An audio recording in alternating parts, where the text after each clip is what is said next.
وعليكم السلام ورحمة الله.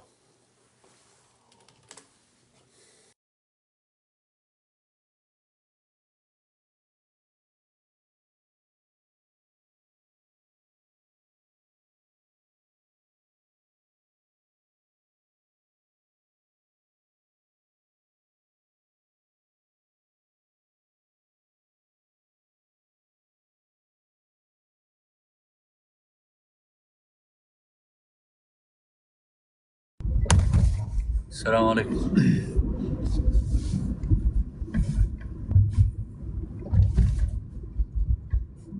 You muted وعليكم أخي. السلام ورحمة الله. Yo, Sani, what's his name? Mullins is supposed to pull up over here. I'm about to talk to him about his one, what's it called? Timeless God. Share live. How you doing, though? Right. Alhamdulillah, I'm doing good. Alhamdulillah. I rang you. I think you were busy, right? Yeah, I just saw my WhatsApp. I missed a call from you and I missed a call from Eminem as well. Do you have a time if I call you like in 1 minute? Like 2 minutes? Right now? The video was ready. I was wanted to show you before I post it. How long is the video? It's 2 minutes. 2 minutes? Should I send live to him? Yeah, he's supposed Or maybe to come. you want me send it to you now? Yeah, you can send it to me right now. What phone do you have which is you're not in a live with the TikTok? Which one? I'll have to Telegram or find the WhatsApp? charger. You can put it on WhatsApp, but I'll have to. Maybe I can watch it from the computer. I'll see. I just want you to have a look, see what you think about it. Yeah, inshallah. Yeah. Take a look at it. It's when God's simple. Yeah, but there's different. There's more to just it being a simple God. What does simplicity mean? That's kind of what we're. I'm gonna drop a key. Look, you know the author about the one of the hand is empty, right? Yeah. That's authentic, right? I've checked the chain of narration. Even Ibn Hajar said this is Hassan. Yeah. 𝘚𝘱𝘬𝘐 says Ibn Abbas said it too. Okay, خلاص. Inshallah, maybe after live. How long you gonna be on live? It's not gonna be too long, to be honest. I'm not gonna have like a regular live. I'm just gonna talk. All right, then just give me a call if you finished, yeah? Yeah, inshallah. All right, salam alaikum. ADS's bonds. Yep. Yeah, we're gonna talk about that, guys. We're gonna talk about ADS a little bit. I personally have a few questions that I want to get clarification on what he meant by certain things. So, let me get what's his name. I'm gonna show it live.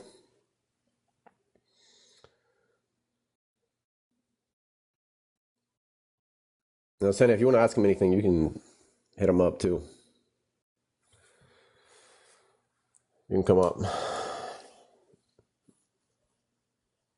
I'm interested in what he meant by B theory, the different conceptions of B theory, because there isn't just the eternalist view. So I think that every view gets reduced into God, like time, every moment for God being one and the same. But I'm curious. Guys, share the live. I'll bring people up soon. McTaggart? No, I haven't. To be honest. No. Share the live, guys. I'll bring people up soon.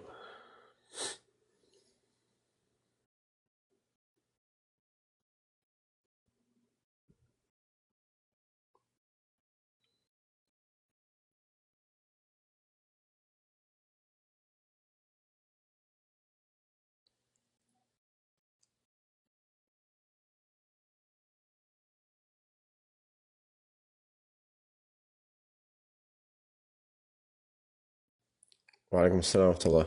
Yo, Wahda, you might wanna come up, man. You might want to come up, man. You can tell Ryan Mullins about your belief, man. Tell him about your belief, man. Come on, Wahdat. I want to see what he. I want to see what he's gonna say about your belief, man. Yo, Wahdat, come up, man.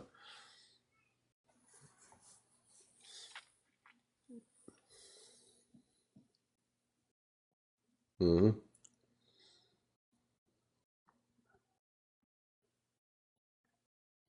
Yo, Wahdat al-Wujud, man. Come up. I got a spot just for you, man.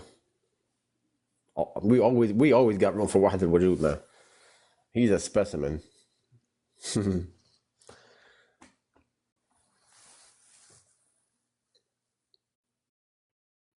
Hey, Wahdat, come on, man. Let me invite this guy. How can we not have Wahdat al-Wujud? How could we not have Wahdat al-Wujud, dude?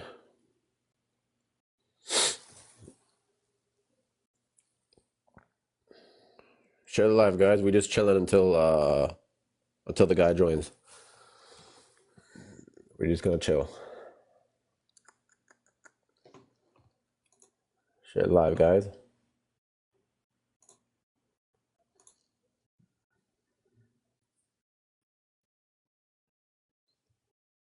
Oh man.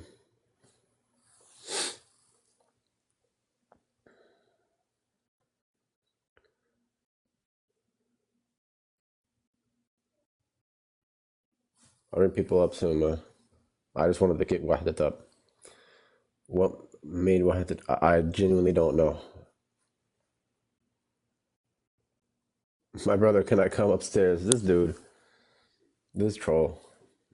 Yeah, I'll put people up in a few minutes, man.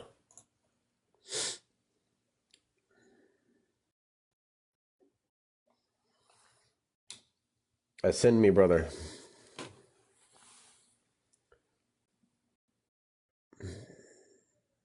They be Google translating, man. Not even Google Translate.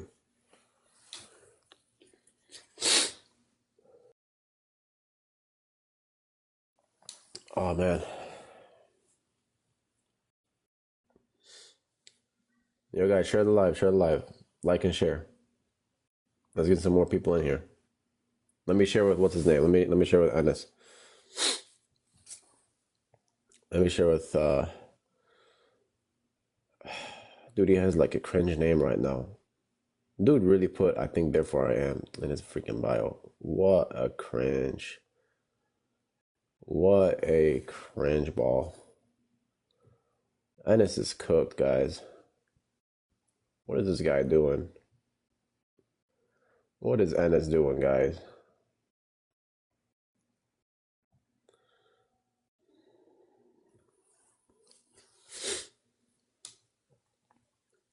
Bro really put I think therefore I am in Latin. Anas. Cringe. We need to get him in here.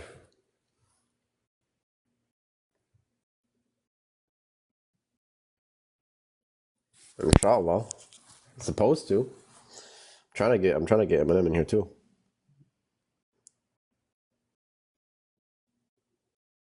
Let me share it. You guys keep sharing the live, man. We need more shares. Yep, I'll check the DM after this live, inshallah.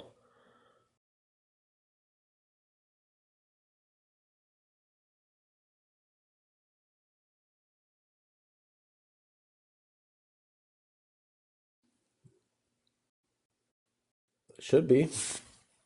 Dude, I read his, dude, I just had questions on his book, The End of the Time is God.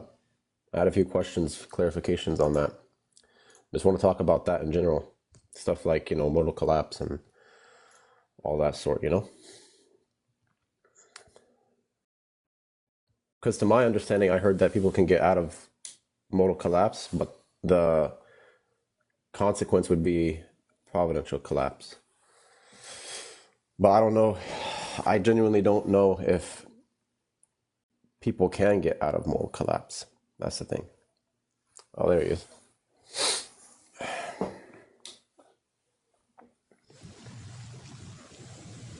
Hey, what's up, man? All right, hey. What's up, Brian? Good to have you on, man. Yeah, thanks for having me. Yeah, for sure.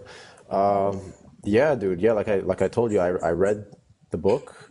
There's a few things that I'm just looking a bit of clarification on.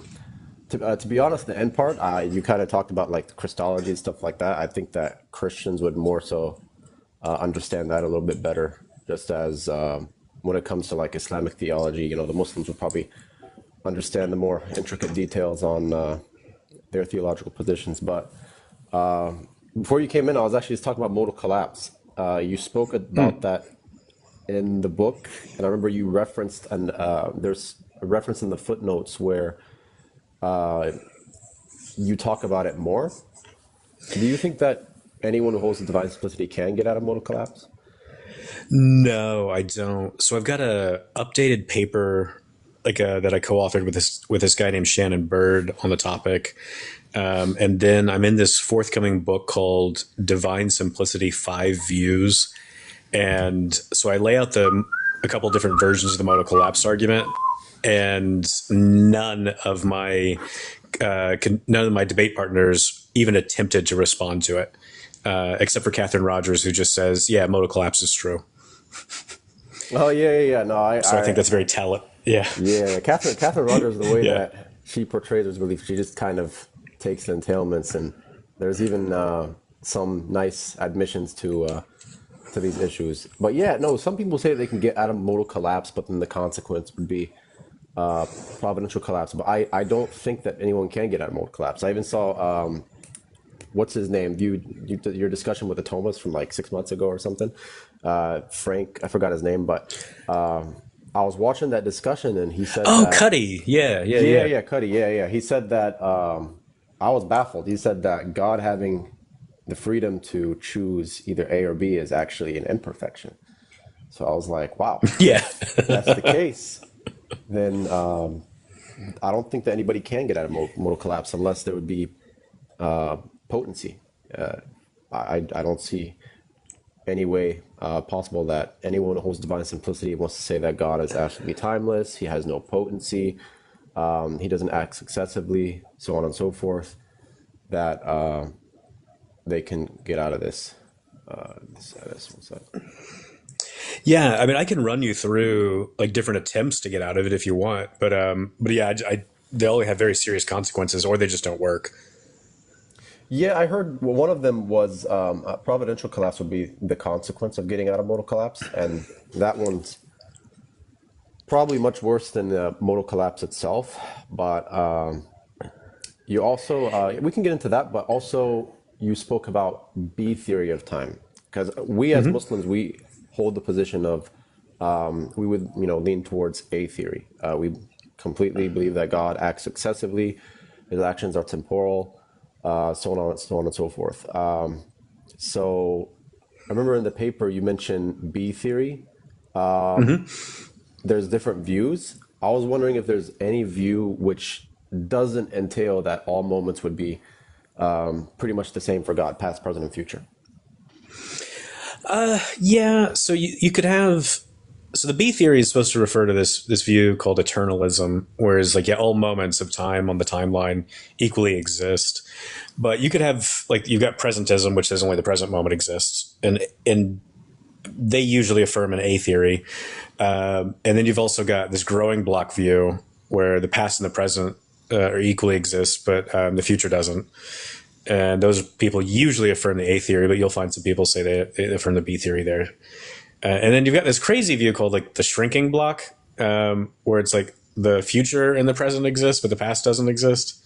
No one actually affirms that view. It's just a crazy view that philosophers are just like, well, for the sake of completeness, we should talk about it. I'm like, no one affirms this crazy stuff. You guys are wasting your time. The moving spotlight. Yeah, go ahead. My question is to you. Do you think that accepting modal collapse is a defeater, or is it just something that is very unintuitive? It could go either way. So it depends on your theological system. So if in your theological system you have the claim that God is free to create or not create, then the modal collapse is going to be a complete defeater. Okay. Yeah. If in your philosophical system you've got the claim that there are contingent facts in the world, there's some sort of contingency in the world, well, then it's going to be a defeater. If you're just like, everything's necessary, well, then you don't have a defeater because you're like, well, yeah, everything's necessary. Yeah, It's just wildly intuitive. That's Yeah, I personally think it's both. I think it's a defeater. I think that it's counterintuitive as well. I don't see any Abrahamic faith compatible with modal collapse. So, do you hold to EED specifically, or do you just reject ADS? I don't know what the essence energy distinction is supposed to be. So in the forthcoming Divine Simplicity 5 Views debate book, we have David Bradshaw in there trying to defend this essence energy distinction. And he keeps throwing around like ineffable mystery. And I don't know, you can't know anything about an ineffable mystery because it's unknowable. It's unspeakable. And yet he's able to write 20 pages on this unspeakable thing and this unknowable thing. So my only response to him is to just say, like, ye know too much about something you can't know anything about. What is this? Whereas on my view, or in the attributionist view, you see in like al-Maturidi and al-Ghazali and others, is that, yeah, God has attributes. It's really obvious. And his actions are not identical to his existence, because what on earth could that possibly mean? So there's no mystery. It's just really intuitive. You're straightforward. You're done. I don't need some ineffable, mysterious EE distinction. Okay, I have a question. What do you think if the if the DDS proponent, like if a Thomas is going to say that there's going to be some sort of like distinction, or like the effect does not necessarily follow from the cause, or like they're like kind of like affirming the indeterministic link, but they're saying that they're not affirming the indeterministic link. Yeah, so this would be a case where these contemporary Thomists are just wildly inconsistent with Aquinas himself, because Aquinas affirms the infallibility of omnipotence. So if God wants X to come about, then X will in fact come about. Hello. Yeah, what's up? Dr. Ryan Mullins, I'm not sure if you remember, but remember last summer you got invited to this like Muslim server with like 20K members, and then there was a co-host. Yeah. That was me. Ah, yeah, that was a good one. Yeah, doing all right. Yeah, I'm in Scotland at the moment. That's last year I would have been in. I don't know. I have a lot of questions to ask you now. It's not like the audience. But by the way, funnily enough, I did want to debate Khalil on his because I went through like a phase of classical theism to neoclassical theism. Yeah. I was like, I don't know, I got my debater phase, and I was like, Khalil, let's debate on like your trash composition argument from the medieval century. Yeah. And I don't know, he's disappeared. I don't know, he privated his Twitter. He's depressed now. I don't know. I can't find him anywhere, which is a shame. I don't know. But the thing is, I wanted to talk to you about something. So my first intriguing, look, I have this sort of hermeneutic of Aquinas. I'm not sure if this is academically founded or not, but I believe you're going to find it interesting because I did. So you know how Aquinas says these creatures are necessary through another, but God is necessary through itself. And that is like the response to modal collapse. Some issues. First of all, in modal collapse, you conceded that already because we're talking about modal semantics. It's either the case that it obtains in all worlds or not. If it does, we don't care about the ontology there, about is it self-existent or not? First of all, modal semantics, and there's something called existential predicativist ontologies. Existential predicativist ontologies are ontologies where you can say stuff like pure existence, self-explained, or whatever. But these things are alien in analytic philosophy, completely alien, and they're redundant and they're incoherent at times with the semantics of first-order logic and so on. So when people gave that response, to me, that's a concession to modal collapse. That's number one. Number two, the way Aquinas phrases these things, how is this different from Avicenna saying everything is necessary through another except God, who is necessary through himself? And they both agree on this semantics of pure existence. So this is my hermeneutic of Aquinas, is that he was a closeted necessitarianism. If I brought up Aquinas to the stage and I told him, do I obtain in all worlds, but I'm essentially contingent? He would say yes. Yeah, no. What do you think? See, you're not the only one to say this. So Norman Kretzmann, who was a very important like Thomistic scholar, he passed away. It was like early 2000s, I think. He co-authored a bunch of stuff with 𝘚𝘮𝘲𝘶𝘦𝘴𝘵. So he's got his commentary on Aquinas and some papers he's done. He points out that Aquinas is deeply inconsistent on this point, that Aquinas has these moments in his writings where he wants to give God the freedom of choice to do A or not A.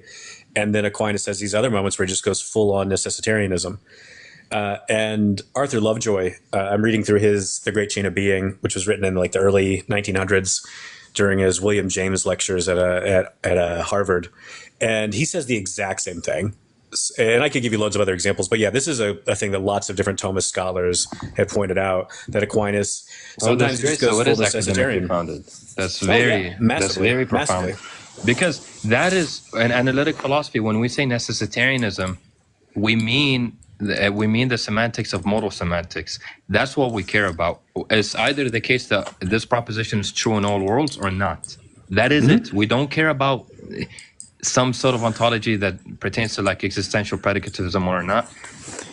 That is not our interest. So if that is true of Aquinas, then he was a necessitarian, because that's what it means to be necessitarian in these discourses. Yeah. So you will find passages. With hermeneutic, or do you agree?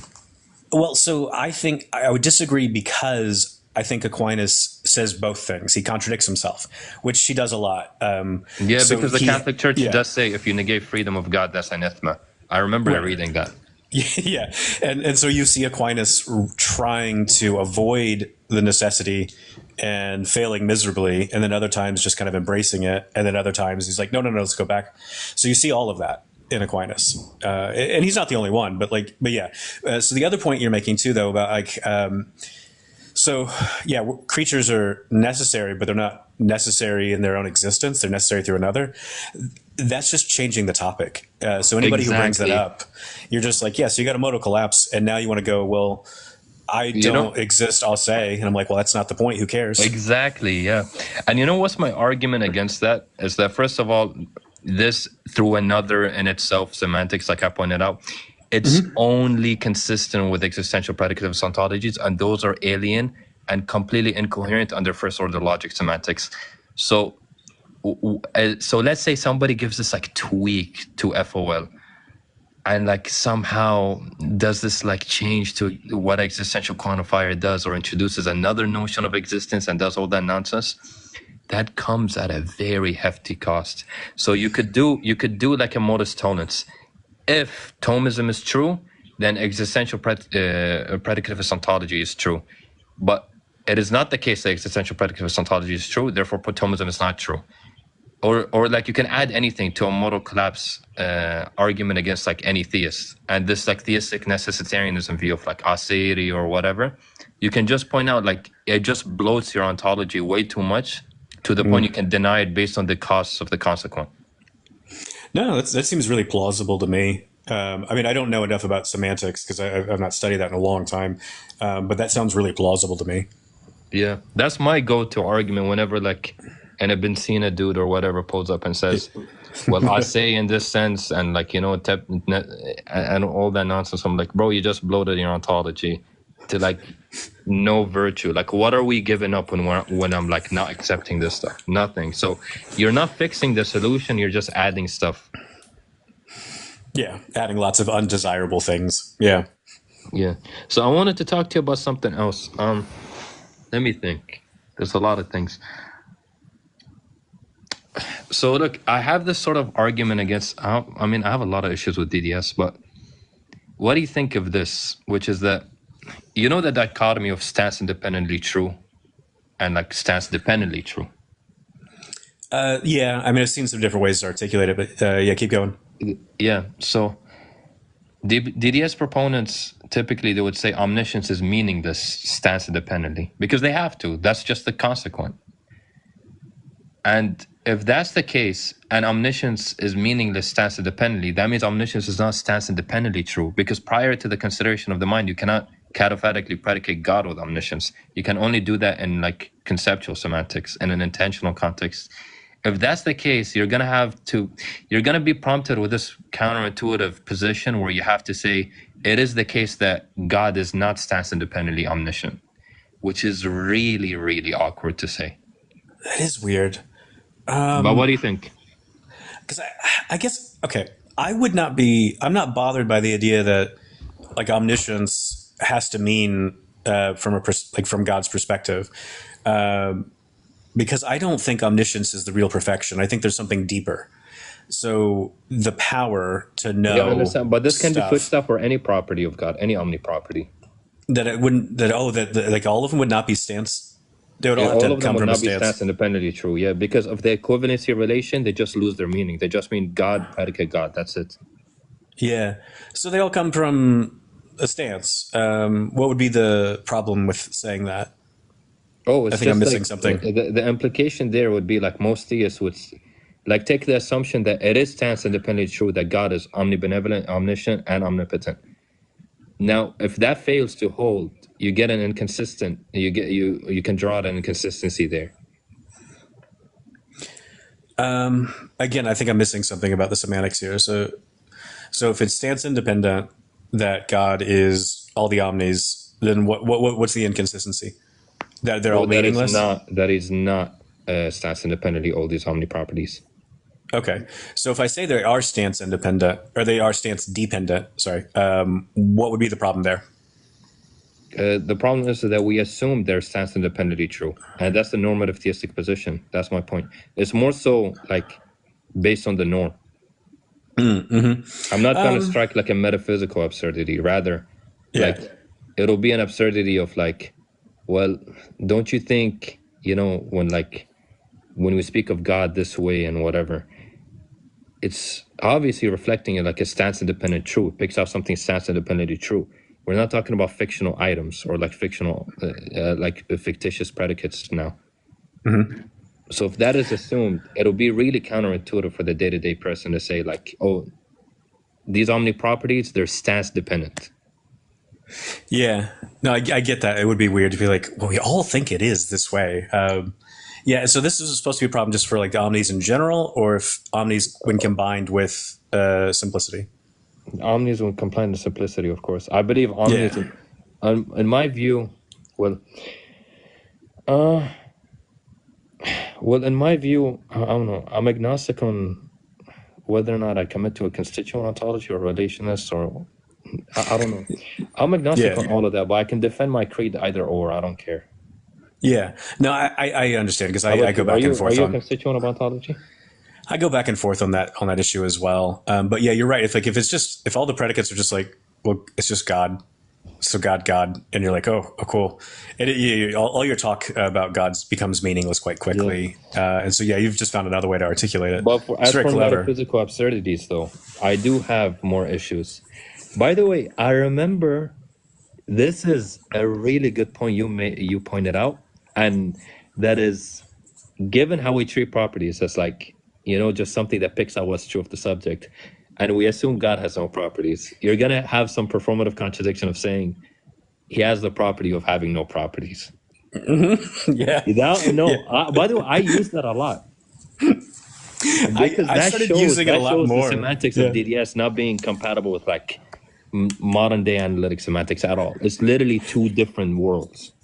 It really is outrageous, but like, I mean, I'm not the first person to point this out. I mean, this is like in the 𝘚𝘮𝘲𝘬 tradition. It's going like you're denying God's attributes.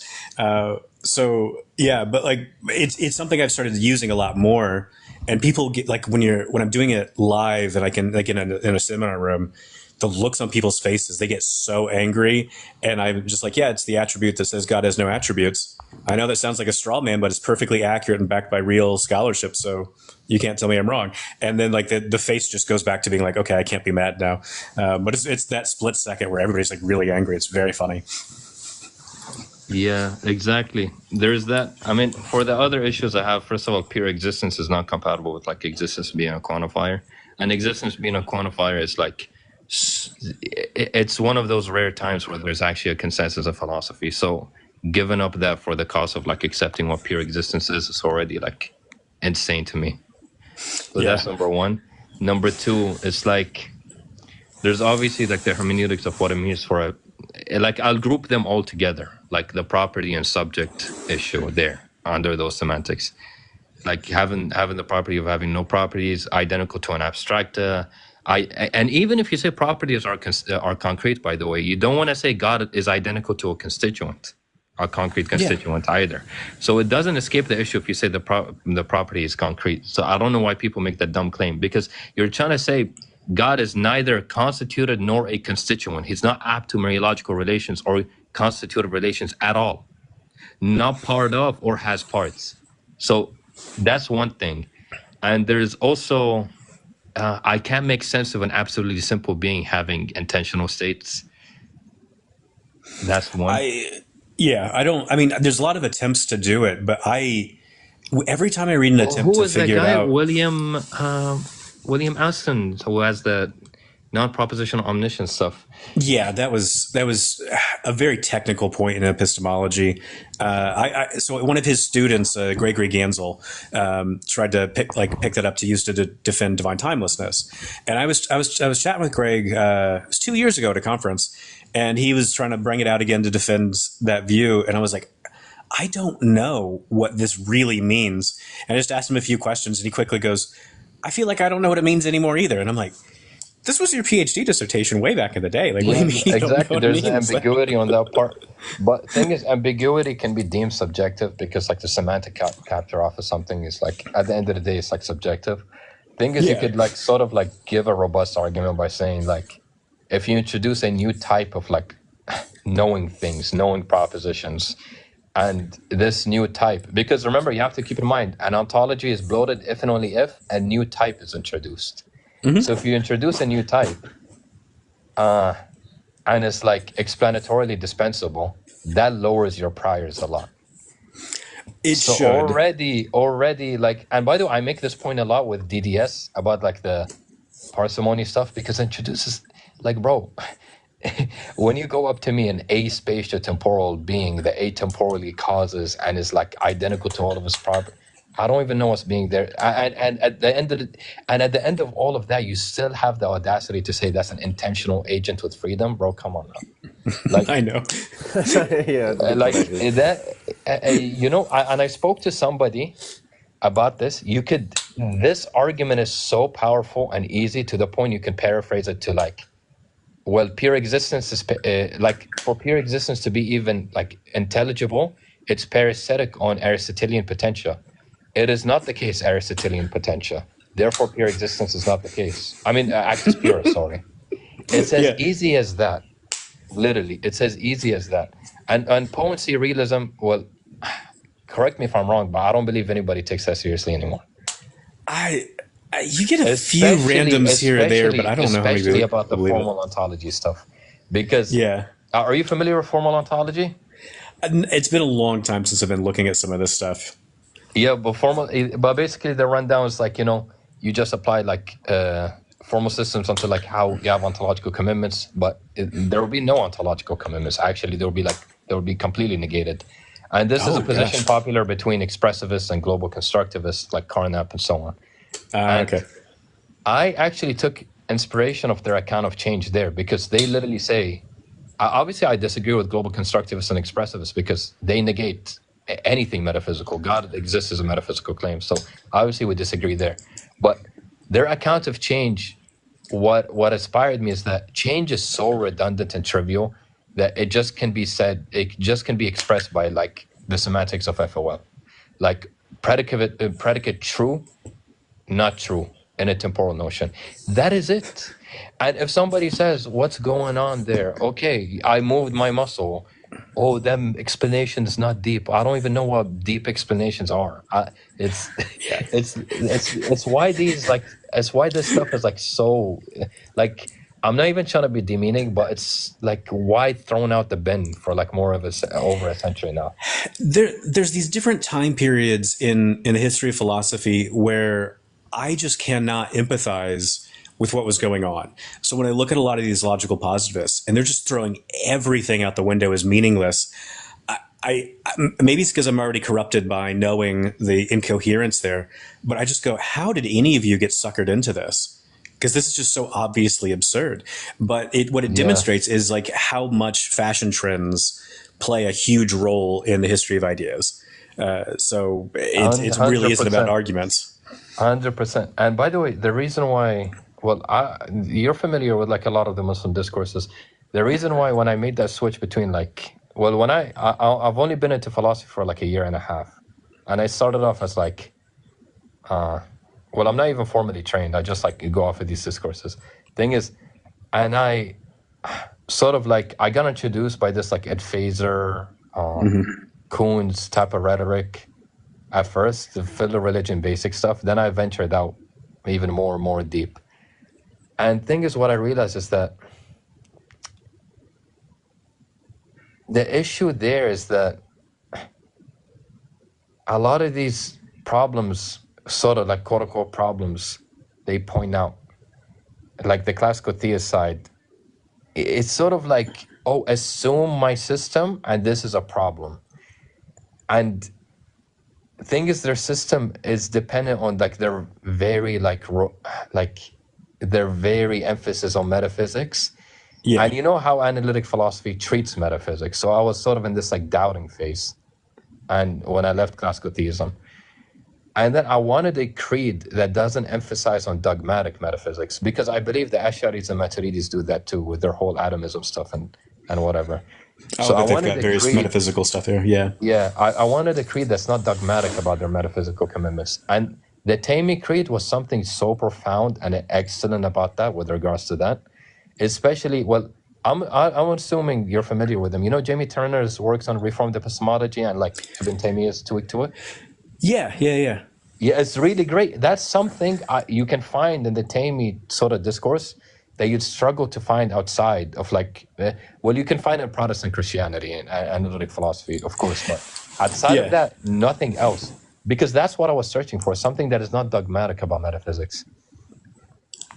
Because that's the thing is when you're looking at a lot, especially like you're right with 𝘱𝑧r and Koons, they are so dogmatic about the metaphysics, and their rhetoric just far outstrips the arguments they have for them, because they are just assuming you just have to take this very particular brand of metaphysics as just the obvious truth, and everything that violates it, well, that's just got to go. And then 𝘱𝑧r also, he just makes up stuff about his opponents. I have a paper that just came out called What If Drew Johnson is Right? The Implications of Hebraic Philosophy for Systematic Theology. And at the end of the paper, I just point out this huge like set of outright lies that 𝘱𝑧r says about anybody who rejects classical theism. And I just list all, like he says, classical theism is the only model of God that takes God's ultimacy to be regulative. And then I just start citing a dozen people. That's why. That's exactly. Dude, you can believe in a super apophatic conception of God just without accepting simplicity. I mean, simplicity in that sense. Yeah. Exactly. You could. Well, so what I do is I just go. I know you're in academic circles, but look, 𝘱𝑧r. We know about 𝘱𝑧r, and I know you're smiling when you heard me say that. Like, I do, know. Because that guy's, he can't stop gaslighting. I'm just amazed. We know. Look, listen. A 20-year-old Joe Schmidt gave him the circles. We all know. Yeah.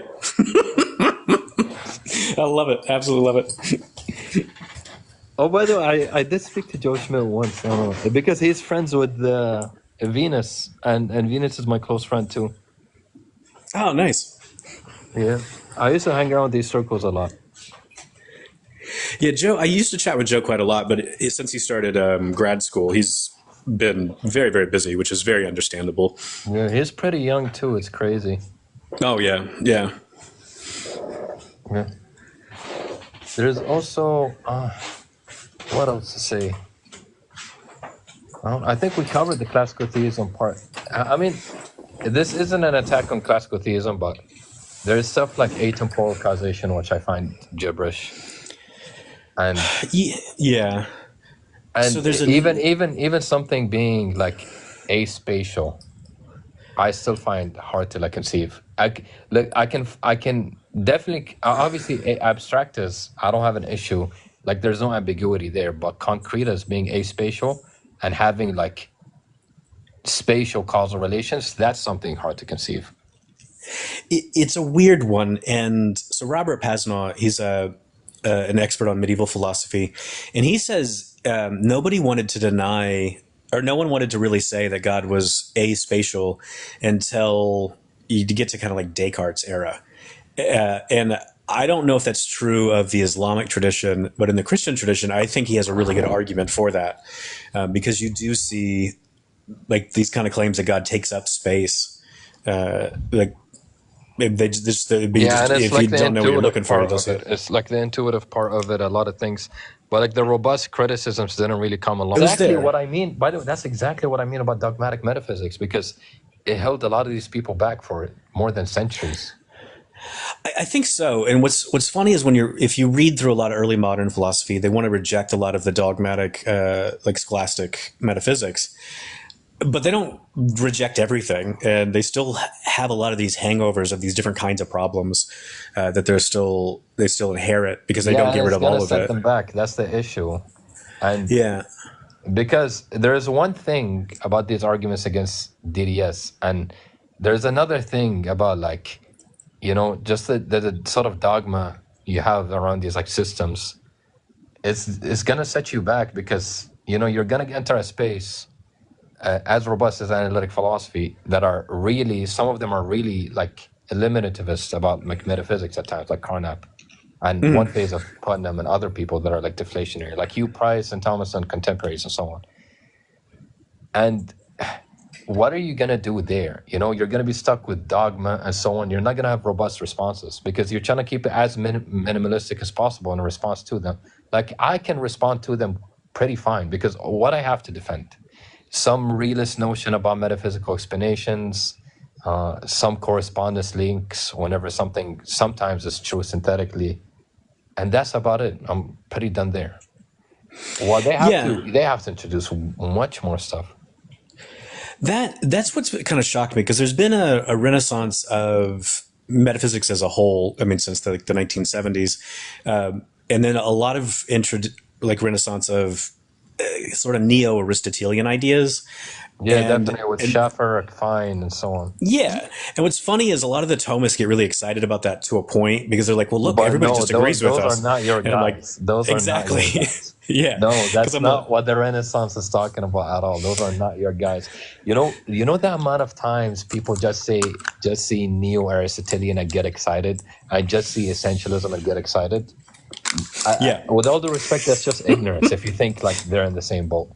Because neo-Aristotelianism and classical Aristotelianism or Thomistic Aristotelianism are as closely related to each other as Fregean Platonism and Plotinus's Platonism are. It's just lip service. That is it. And this is why I can tell you, you know how people say like Frege and other people that are Platonists, they call them little p Platonists. Right. You're a little p Platonists and all that. And the classical ones, they're called big P. That's what I do with the neo-Aristotelians and the classical ones. Little a Aristotelian, big A Aristotelian. These little a Aristotelians, when you talk to them about grounding, first of all, it's non-causal. Jonathan Schaffer literally argues for the universe to be like the reason as to why it obtains. And he argues as to why all metaphysical explanations, causal or not, they are always going to yield a regress. Only and only until you say something is brute. Fine believes these essences are, even though he negates modal essentialism, he still believes they're non-causal. The grounding is like hyper-intentional, not extensional, like Thomas are trying to say. There's such in different boats, and their positions are actually mutually exclusive, but they don't realize it because the words there are being equivocated, and it's a buzzword to say these things. Yes, that was my experience, because when I was doing my PhD, I was reading through a lot of metaphysics textbooks just to try to figure everything out. And then I was hanging around a bunch of these physicists and these Catholics who were really excited about, we got to bring back like Thomism, and they're like, oh, this new like neo-Aristotelian stuff. I'm like, it's miles away from what you guys want. Exactly, it's just I'm happy with. But it's just lip service, as like Frege, Gödel, or even Quine with his mathematical Platonism. Like, it's just called Platonism for the label, but they have nothing in common. Yeah. beyond like the realism part. Yeah. I mean, that really is it. It's just they both are like, yeah, there's some stuff that's abstracted that are out there. Yeah, And that's one then thing it that has ends to be there. pointed out.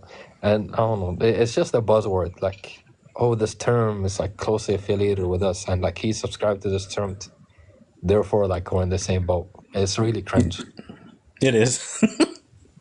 Thing is, by the way, I wanted to ask. There was this God and Time conference in Vienna in 2018. Oh, that's ironic. Yeah. So we had John Hoover. Yeah, I know. Yeah, so I only found out about him then, and John Hoover, because John Hoover was speaking there, and so yeah, and so I started studying him a little bit more since then. So I found him interesting, but it's just I'm such an amateur at his thought. Yeah. But I don't know. I would love you to become a 𝘚𝘱𝘦𝘤𝘶 though, because I told you my experience. I wanted something that's not dogmatic about metaphysics and explores theism through the lens of epistemology and language, which is why you can find so many papers about like 𝘚𝘱𝘦𝘤𝘶𝑦𝘚 or like there's that like sort of like infamous paper, and there's like Jamie Turner's work about reformed epistemology, and you know how Planting is the most celebrated theist into these like in these analytic discourses, and that's something I really find profound when you strike similarities like that. So that's why I believe like it's the best theist position ever, and that's why I really like take pride in it, and that's why like I sort of subscribe to this position afterwards. Yeah, so I talk about him in one of my recent books, From Divine Time Maker to Divine Watchmaker, because when I'm trying to look at different accounts of divine temporality, so I talk about Ibn Taymiyyah there, because he's an example of someone who thinks God does one thing and then another, and then he's got this doctrine of eternal creation, and so I wanted to look at some of his arguments on that issue. So I thought he was really interesting, but he's just one of a million people I was reading to try to get that book just finished. So yeah. But I'm saying I'm offering more than just like negating atemporality. I'm saying like the sort of treatment to like dogmatic metaphysics, the sort of treatment to like scripturalism, the sort of treatment to like epistemology and language, and so on and so forth. That's my point. Yeah. So I don't know how much of his stuff is translated into English, because I know there's people working on that project to translate more of his stuff in English. So I've only been able to access like a few things.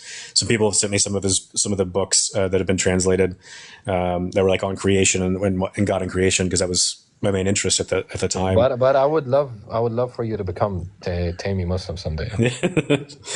It'll be great, bro. Trust me, it's the new wave now. Yeah, one thing that you mentioned is you weren't sure if like any of the Muslims pre-René Descartes held the view that God was like aspatial and all of this. Because I don't know the tradition enough.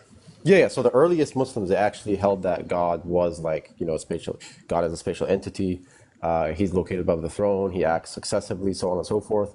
Then post third century, this sort of like explosion happened, and this only happened because there were these like influences between like Muslim Christian polemics, and Christians, they were heavy Platonists at that time, like Augustine and so on, and they inherited that tradition, and some Muslims picked up from the like the metaphysics being reiterated around there. So that's why you can find post 3rd century, after polemics, like, oh, God is timeless, God is simple, God is this, God is that. Yeah, that's the thing, and it wasn't just picking it up. They literally, like the Mu'tazila had Christian teachers, so they learned the stuff from them. But you know what the funny thing is? I'm assuming that Sean Anthony, right? Obviously, I disagree with Sean Anthony's hermeneutics of Islam. Except at one point. Yeah, he even says the same thing. And he says, like, the Quran's authorial intent is obviously anthropomorphic, which is funny. And you know who got mad at that? Khalil Adnani did. Yeah, for sure he would. Even when it comes to things like knowledge, God's knowledge, does he have propositional knowledge? Is there any kind of thing that's gained with the state of affairs changing? You mentioned that Aquinas in your book, he had like a contradictory view. I don't know if he did, because you mentioned that he contradicted himself before at other times, but in this instance, it seems like he had a quite similar view to Avicenna, where God doesn't know the particular. Is that right? Well, so yes and no. So Aquinas sees the problem that if God knows the particulars, like what's happening right now, well, then God's knowledge is going to change, so God can't be timeless. And you see someone like Augustine go, who cares? He just doesn't know what's happening right now. And you're like, whoa. You're like, my goodness, all right. And Aquinas is really bothered by that, because he's like, well, if I know what's happening right now and God doesn't, then I know something God doesn't know. And surely I can't know something the omniscient Lord does not know. Like, so he's bothered by it. And he tries to find a way to get the knowledge of the particular, but he fudges. And there's a lot of kind of throwing around hands to obscure things, which is something Aquinas does every now and then. And what he ends up saying is God knows what's happening right now because he knows the cause, which is himself. So he knows himself. So there you go. And you're like, yeah, well, but that's a cope. What, like, I know how flowers are made. Therefore, like, when the flower is made up, I know how it looks like. Yes, that's a cope. It is a cope. And the further issue is you've got, within Aquinas' thought, God is causally sustaining what's happening right now. So you still have this issue of like, okay, so God's sustaining right now. They were presentists. That's exactly. I believe everybody was a presentist before, like, general relativity. Yes. So Emily Thomas at Durham, she's working on a history of philosophy of time right now, and that's one of her big ideas is presentism was just not questioned in the Western world until kind of like early 20th century. Yeah, definitely. Actually, funnily enough, is that I don't know. I have issues with presentism, but in the dialectic, I uphold it for like convenience sake. But my issue definitely stems from like the works of physics, because, well, I did argue this before, and I tagged you on Twitter, but you didn't see it. I don't tag no one. But it was something like so I can just paraphrase it to like, there are gravitational waves, and these gravitational waves have non-zero Weyl curvature. And if they do have that, that means there's only a 4 more dimensional world. And if that's the case, presentism is false. And that's my primary issue with presentism. It stems from like the advancements of like what we have discovered through the lens of like general relativity and so on. Yeah, I'm not bothered by these sort of arguments anymore, because physics is so incredibly broken. We know that not all of the theories are true because they don't fit together. And so like Jeff Kapersky, the way he talks about it is physics is this completely broken like patchwork, and we don't know how they fit together. So you have to go anti-realist on something somewhere. The question is, we don't know what. And depending on which physicist you ask, you'll get a completely different answer. Consensus. I mean, there are some things that try to work everything together. That's like the things about like the cosmos and the string theory and stuff.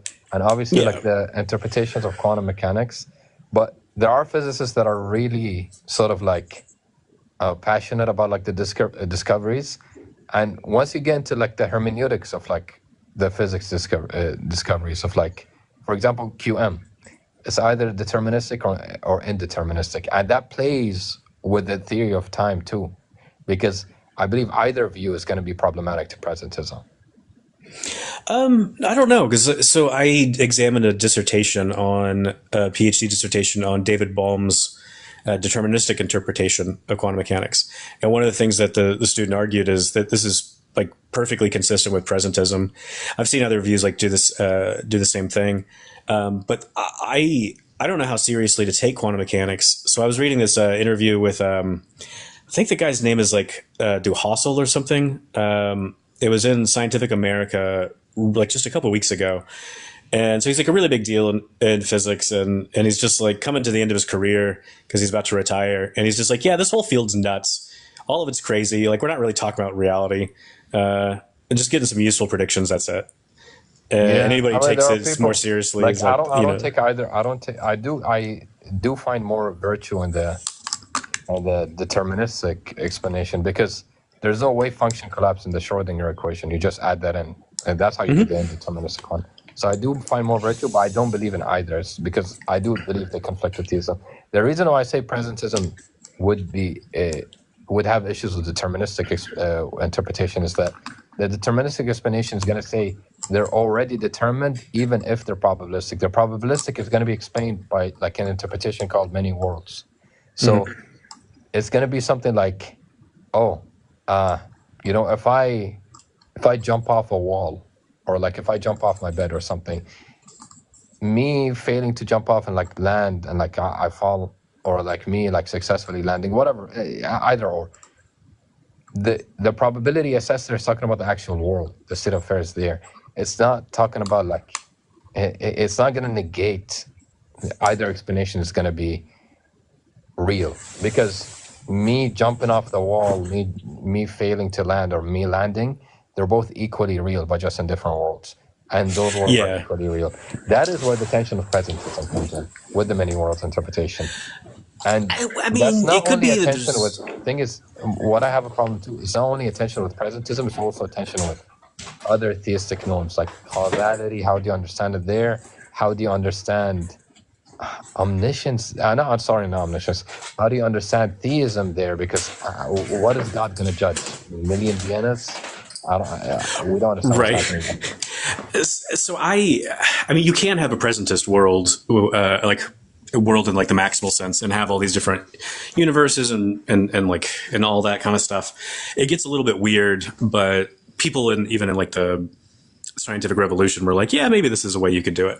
So Pierre Gassendi, who influenced Newton, was like, yeah, you could have like a bunch of different worlds, and there's all this like this universal time for them. There's been a bunch of people who have done theistic multiverse stuff. So Mike Almeida, I've looked into that once. I was like going to the interpretation stuff, but it gets weird. That's like, remember what I said about adding stuff is not a solution. It's just scoping. That's what I feel is happening there.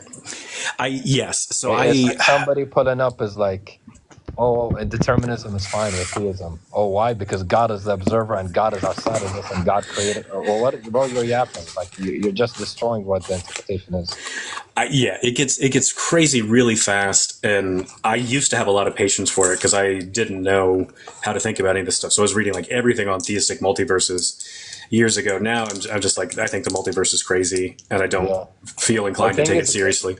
Yeah, but the veil curvature stuff is why I have an issue with presentism, and I do believe like the premise is going to be like that premise is it's going to stand, because the sort of like it hinges on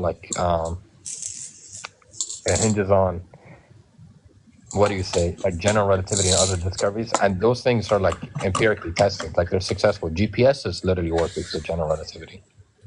I think that's like a long discourse. Hold on, somebody said, what do you and Ryan Mullins think about tag? Whether they've been asking you a lot about that tag.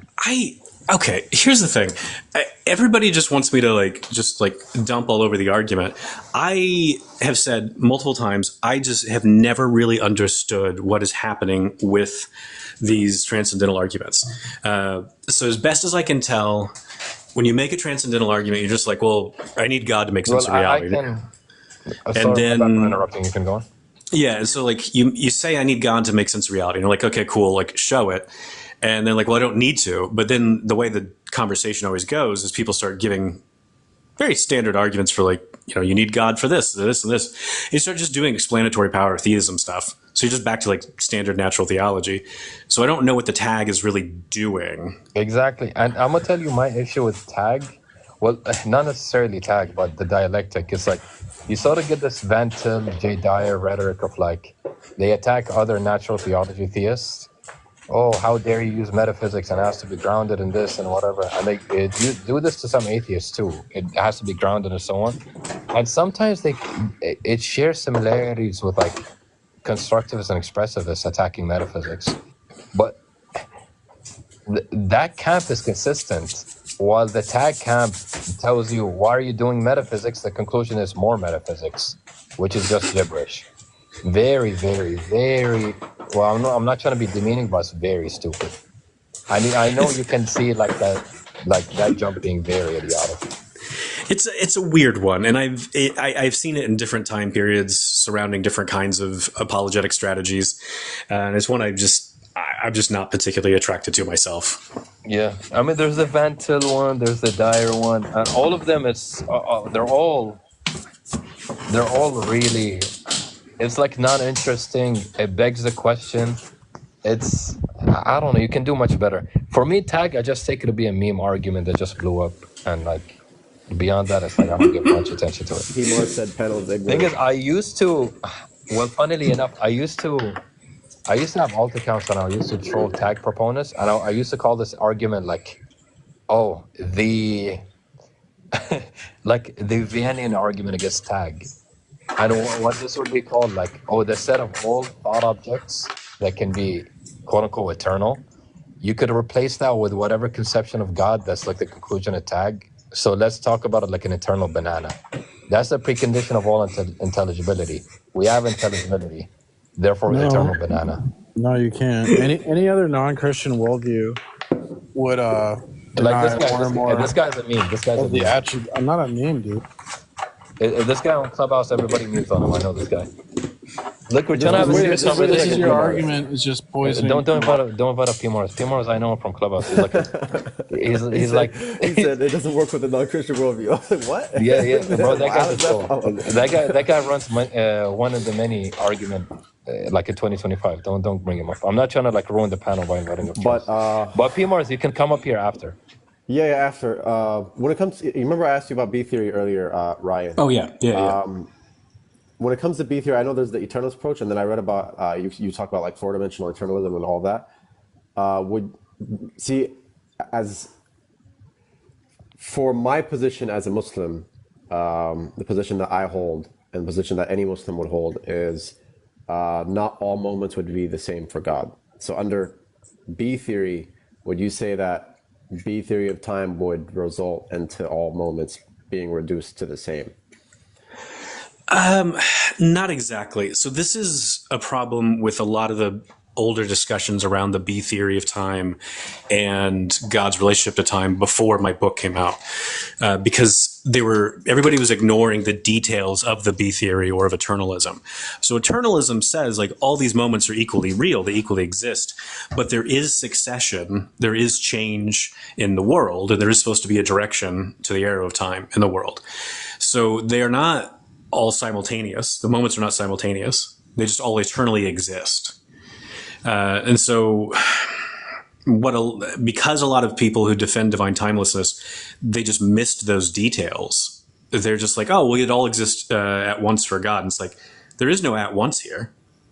All those moments eternally exist, but they're in their respective temporal locations, their respective successive ordering relations of earlier and later than and all that. And these are real temporal, it's a theory of time, so it really is time. So I think the mistake that was happening in a lot of the discussions before my book came out was that people were taking the B theory of time to be a theory of timelessness. And I was able to convince Paul Helm, actually, of this point.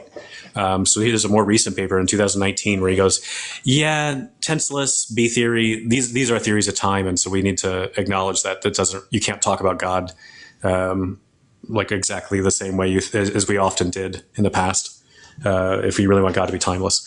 So I think there's just a confusion there. Yeah, because what we don't want to do is make, obviously the creation eternal, like in the DDS view. Mm-hmm.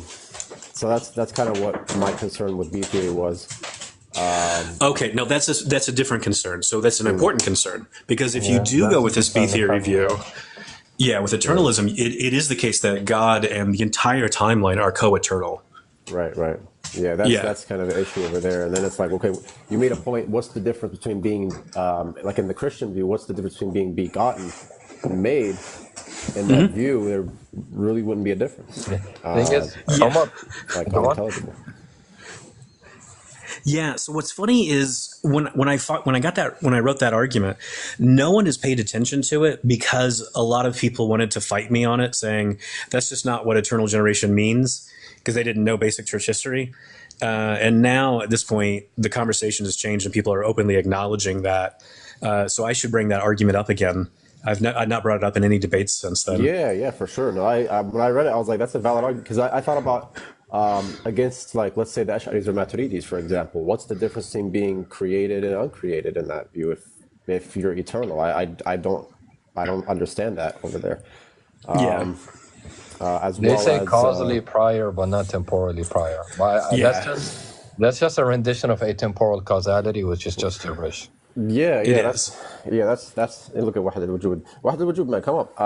But then What I want to say, by the way, thing is, when you're discussing like growing block or like static block or like eternalism or whatever, is that typically when these people flesh these like temporal ontologies out, they're not making any exclusive claims. And when like a theistic rendition is like applied onto it, they're gonna make some like tweaked, modified rendition of this like temporal ontology. They're gonna be like, oh, God is the mover of the growing block, or God is not included in this like eternal sort of like fuse set or whatever. All of that stuff, which I do believe is like not special pleading, but I believe it's just like the thing about like, again, not a solution, just introducing stuff.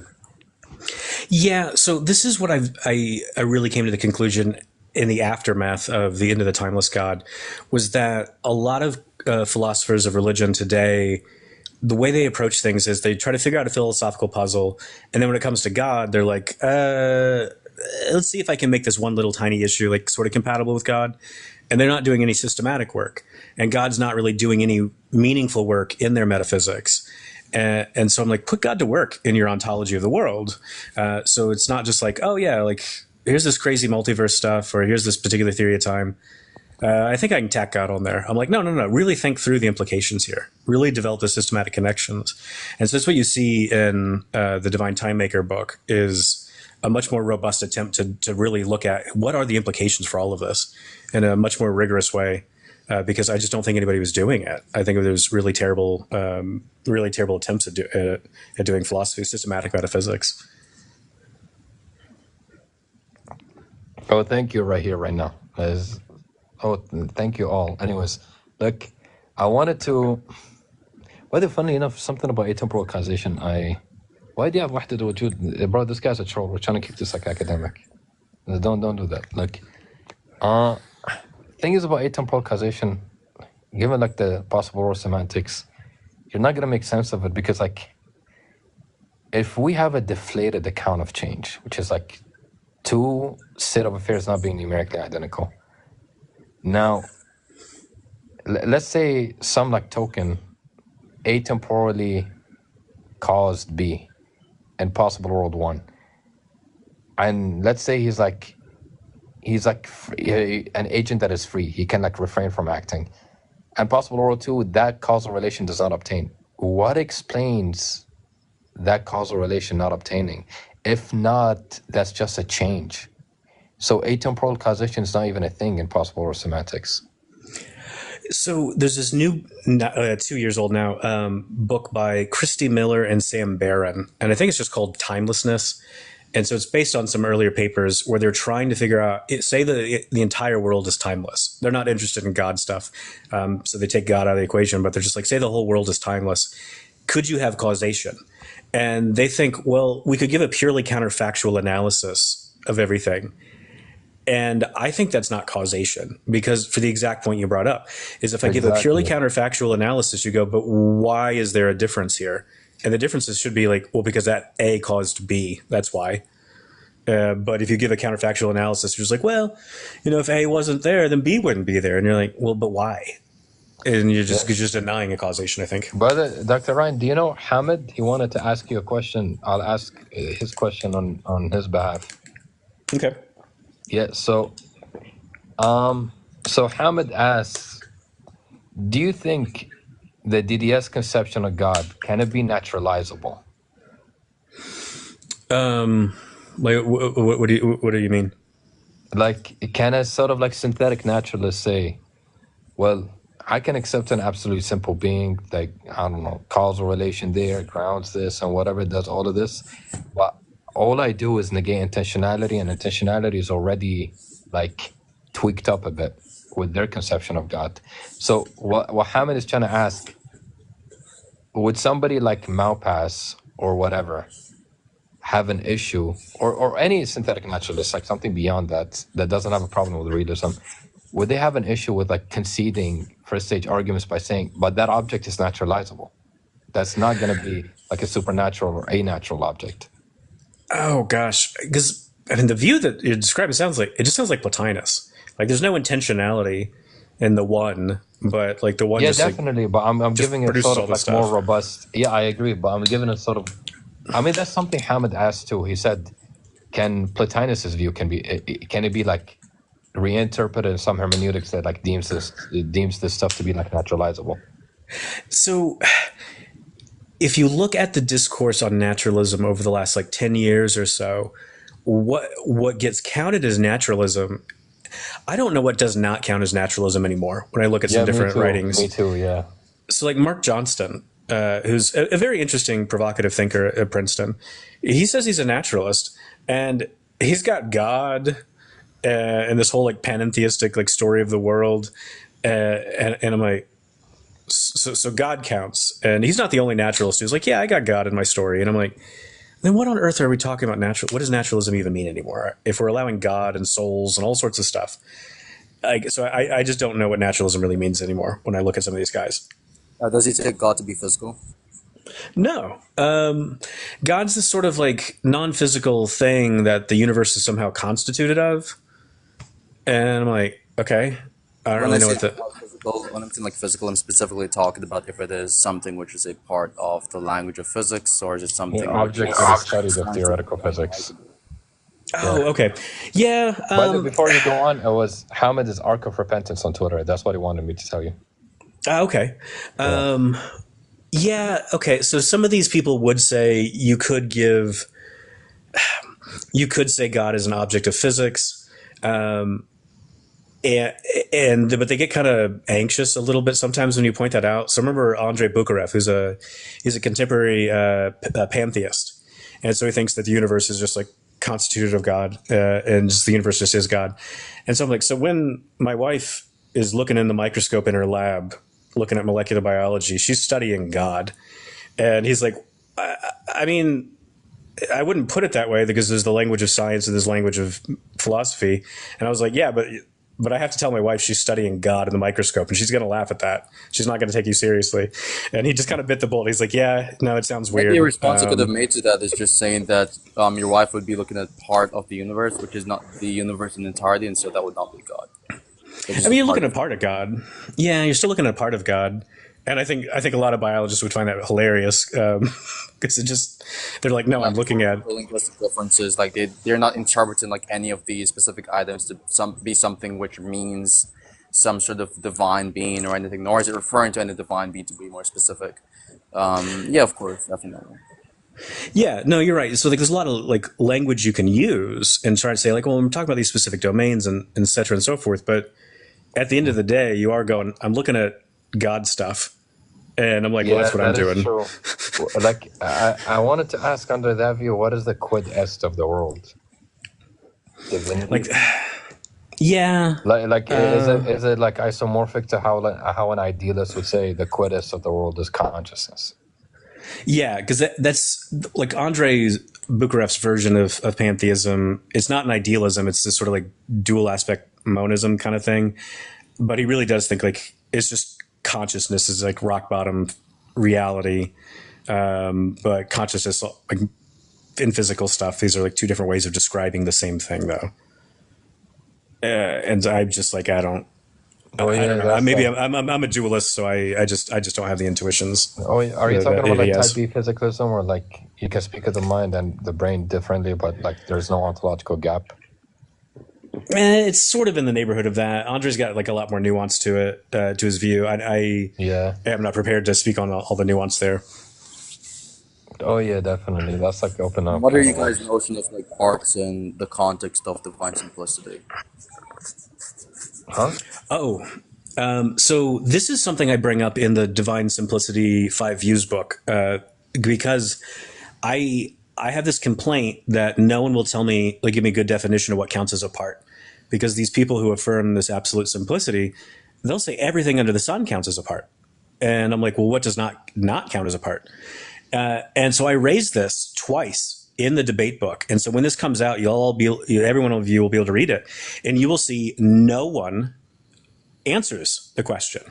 I raise it twice, very forcefully, and no one even attempts to answer it. None of my debate partners attempt to answer it. So I take this as a complete failure of all of my debate partners. So you don't believe that the word parts is going to be something which is semantically reducible or conceptually reducible, to be more specific here? I just don't know, because I mean, I've studied mereology, and I just don't have a developed mereological account at all. The thing is, my view on like what the part is, I think like the world itself, I'm kind of like a linguistic idealist to some extent. I believe that the propositions of causal power, and I think just parts are just reduced. They're just like basically propositions at a fundamental level. I mean, I know there's views like that. I just don't know. So one intuition I have about parts is parts can come apart. So if you're looking at some object that's complex, but its features cannot come apart, then I'm like, well, we're not talking about parts then. Whereas my hermeneutics, I do. Yeah, that sounds like some sort of like physicalist notion or some sort of like physicalist idea. Not physicalist. Yeah, the separability stuff. Yeah. Yeah, that's I don't Benthamian's hold that view, position, obviously. though. Yeah, the reason as to why I would not hold this view is because if you believe in, for example, the existence of angels or souls, for example, which are non-physical, right? You cannot say that like God exists and God is a simple being and these non-physical things are not simple if simplicity is determined based off its physicality or lack of physicality. That would be something which is incompatible with the theistic notion that we uphold. Right. So yeah. So I was talking to Aaron Kotner at St. Andrews, and because he's one of the leading experts right now on mereology, and I was asking about this case of God because he was interested in the simplicity stuff, and he said he doesn't know what his intuitions are about mereology when we're talking about non-physical beings, because all the mereological discussions today are about physical things typically. So he was like, I just don't know what to say. And so I was like, well, what about like, problem, right? For any like substance dualist who's like an absolute divine simplistic believer, they would have to give some sort of like, semantic distinction or some semantic qualifier for what the part is, and so forth. It would make it the case that these non-physical items are complex and God is simple, which most of them, all of them I've come across, are unable to do. I have like I actually have like a sufficient qualifier, which goes back to the proposition stuff. I take it to be the case that like for any being which is absolutely divinely simple or divinely simple, to be more specific, would be such a being that that being does not have any sort of like metaphysical dependence on some sort of propositions. And my kind of like this dependency relation or causal relation is going to be that which is asymmetric. I think on the contrary, I think objects with parts are going to have some sort of like asymmetric causal dependency relation with some sort of propositions, which would be identical to the properties of said object, which I just take to be synonymous with parts. That's my hermeneutic of parthood too. Not like in the same way you said it, but I do introduce like, like if there's like if the priority is like ontological and ontological, then it's like there's a causal relation going on there. Then we can engage in parthood in a meaningful way. I've got a question about this, so TK. So you said something is a part if it's metaphysically dependent or causally dependent on a proposition? Something has parts if it is going to be dependent on propositions. Yeah, it's just to be the case that parts and propositions are identical.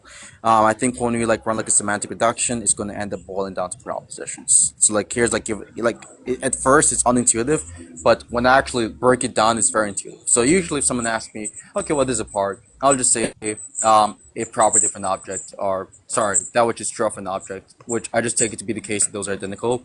And so, if something is true of an object, it has to be a proposition, because the only thing which possesses truth aptness is going to be proposition, right?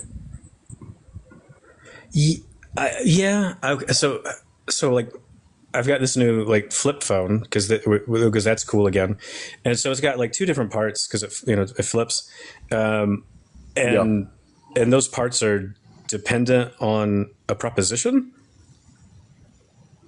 To be the case that those parts are reduced with the proposition, so they might not be. Yeah, so they're ontologically reduced with the propositions, even though they don't have the same sense that a proposition have, or the same sort of like secondary intention of a proposition. they are they are reduced with the propositions. I take it to be the case that necessarily speaking, for any given part of an object, it would be identical to a proposition of that object, right? Because parts are properties of an object, and properties are things which are true of an object, and that which is true of something would have to be propositional. Okay, I might be missing something, but it sounds like I would be holding a proposition in my hand right now instead of holding a phone in my hand. I take it to be the case that physical things are not fundamental, right? So, Well, I'm not I'm even fine sure if I with even that. accept. I'm like an idealist. Oh, It's okay, kind of okay, like, for okay. example, an idealist would say, for example, that like, yeah, they would grant that physical things exist, right? But they're just emergent from some sort of like source of consciousness. And so fundamentally, you're actually holding or seeing or observing consciousness. But at the same time, we're not going to ever say this in natural language or in normal conversations, because usually what Okay. we're talking about there are what we're looking at or investigating at face value, and not the fundamental aspect of what we're looking at or investigating at face value. Okay. So yeah. Okay. So because that, I mean, I don't buy idealism, but that makes more sense to me because yeah, at first I was like, I'm clearly not holding a proposition in my hand. But if you get this idealist scheme, I understand what you're saying now. Okay, that makes more sense to me now. At the fundamental level, you kind of are. But Yeah. I don't take. I even don't. So I like. So my view basically is like. So I have like. I have like an interesting niche view of ontology. So I take it to be the case. There are like three categories of ontology. Obviously, you have the abstractive, which are basically things without causal power. I'm agnostic on whether these things exist, but maybe they do exist. You have physical things, right? Like the things we're observing with spatio temporal extensionality. And you have this mutual substance, which I just take to be something which is reflective of the category of propositions. So propositions are neither the abstractive, because propositions, under my view of what causation is, would have causal power, nor would they be something which is physical, because I take it to be the case that physical things are emergent from these propositions, and the causal efficacy they have, instead of being wholly identical to these propositions. Well, that's interesting. View of what parts actually is, while at the same time being able to sufficiently distinguish between God, who is simple, and other non-physical beings that you would not believe to be simple, given some sense of like, dependence or relation complexity, mereological complexity, to be more specific. No, I'll need to think more about that because I'm working on this book right now on models of God and different problems of creation. And one of the chapters I have is on idealism, like would God create an idealist universe? And so it's extending this debate that I had with Sam Liebens over what he calls Hasidic idealism, because he's looking at some different variants you find in the Jewish tradition. Yeah. Yeah, I was just gonna say that the view I hold is not something which is like I've like not seen it in the literature. I don't even read philosophy anymore. It's just a matter of like I just take it to be the case that like usually if you just introspect on a lot of these views, they're just like either false or just gibberish. And so yeah, I would say like okay, it depends on like how you define idealism, Yusuf. Depends. Linguistic idealist early on. Yeah, he's not like 𝘚𝘱𝘦𝘴𝘵 guys. That's cooked. That's like super cooked. But I remember you mentioned a point. Yeah, because idealism can be equivocated. There are some atheists that say every theist is an idealist. Because there's this like really short argument, originates from Berkeley. If God can perceive everything and there's nothing that can exist except that it's only perceived by God, then we're all mind dependent. If we're all mind dependent, then idealism is true. That's what Sacred runs. That's the yeah. That's not sufficient to be an idealist, because you can be a dualist and believe that we're. This point for the chat, because you have to realize that some people, because of that standard called theist idealist, which obviously is very contentious, so you have to know the hermeneutic of idealism before like engaging with the interlocutor. Sorry. Idealism in the sense that I just take it to be the case that what distinguishes idealism from like theism is just that like obviously you can be a theist and believe that all things are causally or metaphysically dependent on God existing, and not believe it to be the case that idealism is true, because you believe that there are two fundamental substances in the universe or in existence, and that there's physical things and non-physical things, which you take it to be the case that God would be qualified under. And by fundamental, usually under this view, they're specifically talking about, or rather, they're denying any sort of reduction. So they're not going to say that the physical things in the universe are reducible, whether whether ontologically or epistemologically, to God. They're not reducible to God, but they're dependent on God. And one has to understand the distinction between reductionism and causation, insofar as reductionism is usually explaining something in virtue of the facts of something else. There are things which are dependent on something else, and it's not the case that it is reducible to that said thing. That's a confusion which generally happens in philosophical conversations. So yeah, they're not the same thing, clearly, right? Well, anyone who sees idealism, they think of 𝘏𝑪 الوجود now, especially on TikTok. Yeah, but, bro, that guy's a troll. Don't even bring him up. Like, he don't even bring it genuinely up. believes that stuff. I don't think he. Yeah, I know, but don't even bring it up but, as like. Don't even like mention his name. Like, it's too what's true. it called? Ryan, you mentioned something in your paper, in your book, about.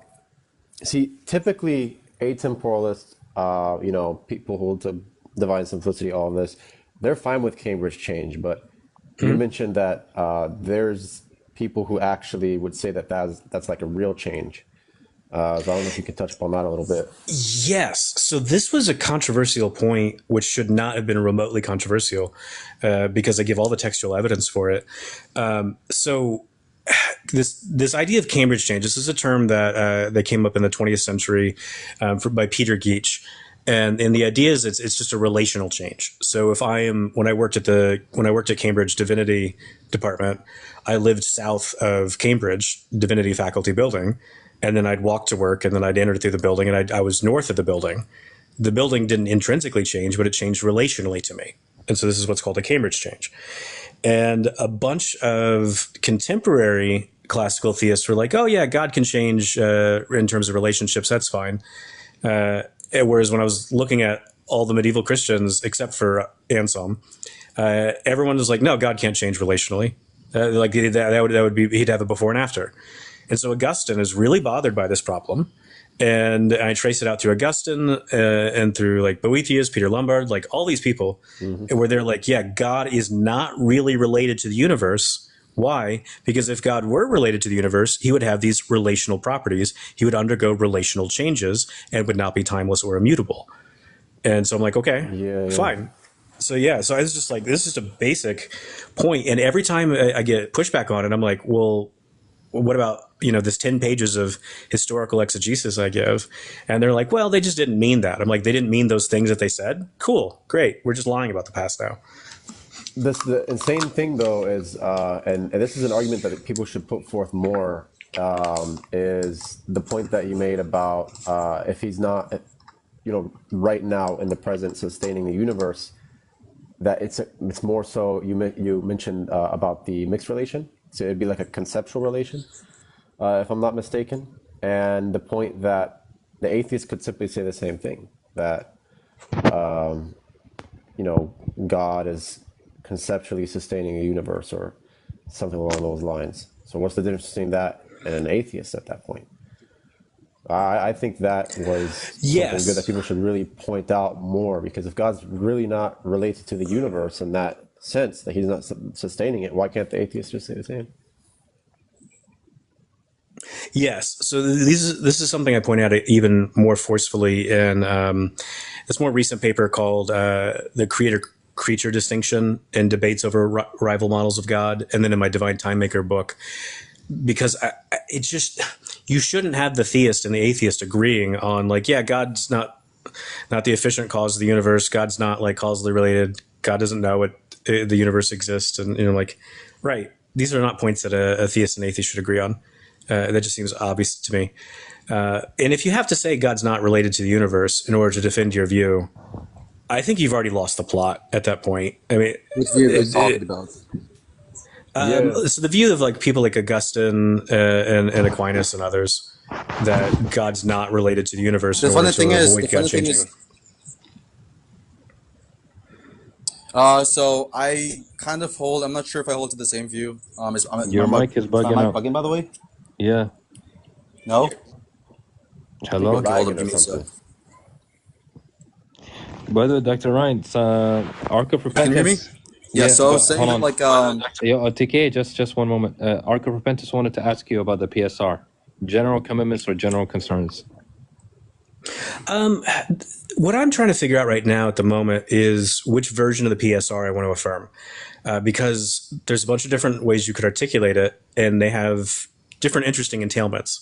So I think some version of the PSR has to be true, because you don't have things existing without any explanation at all. I think that's just nuts.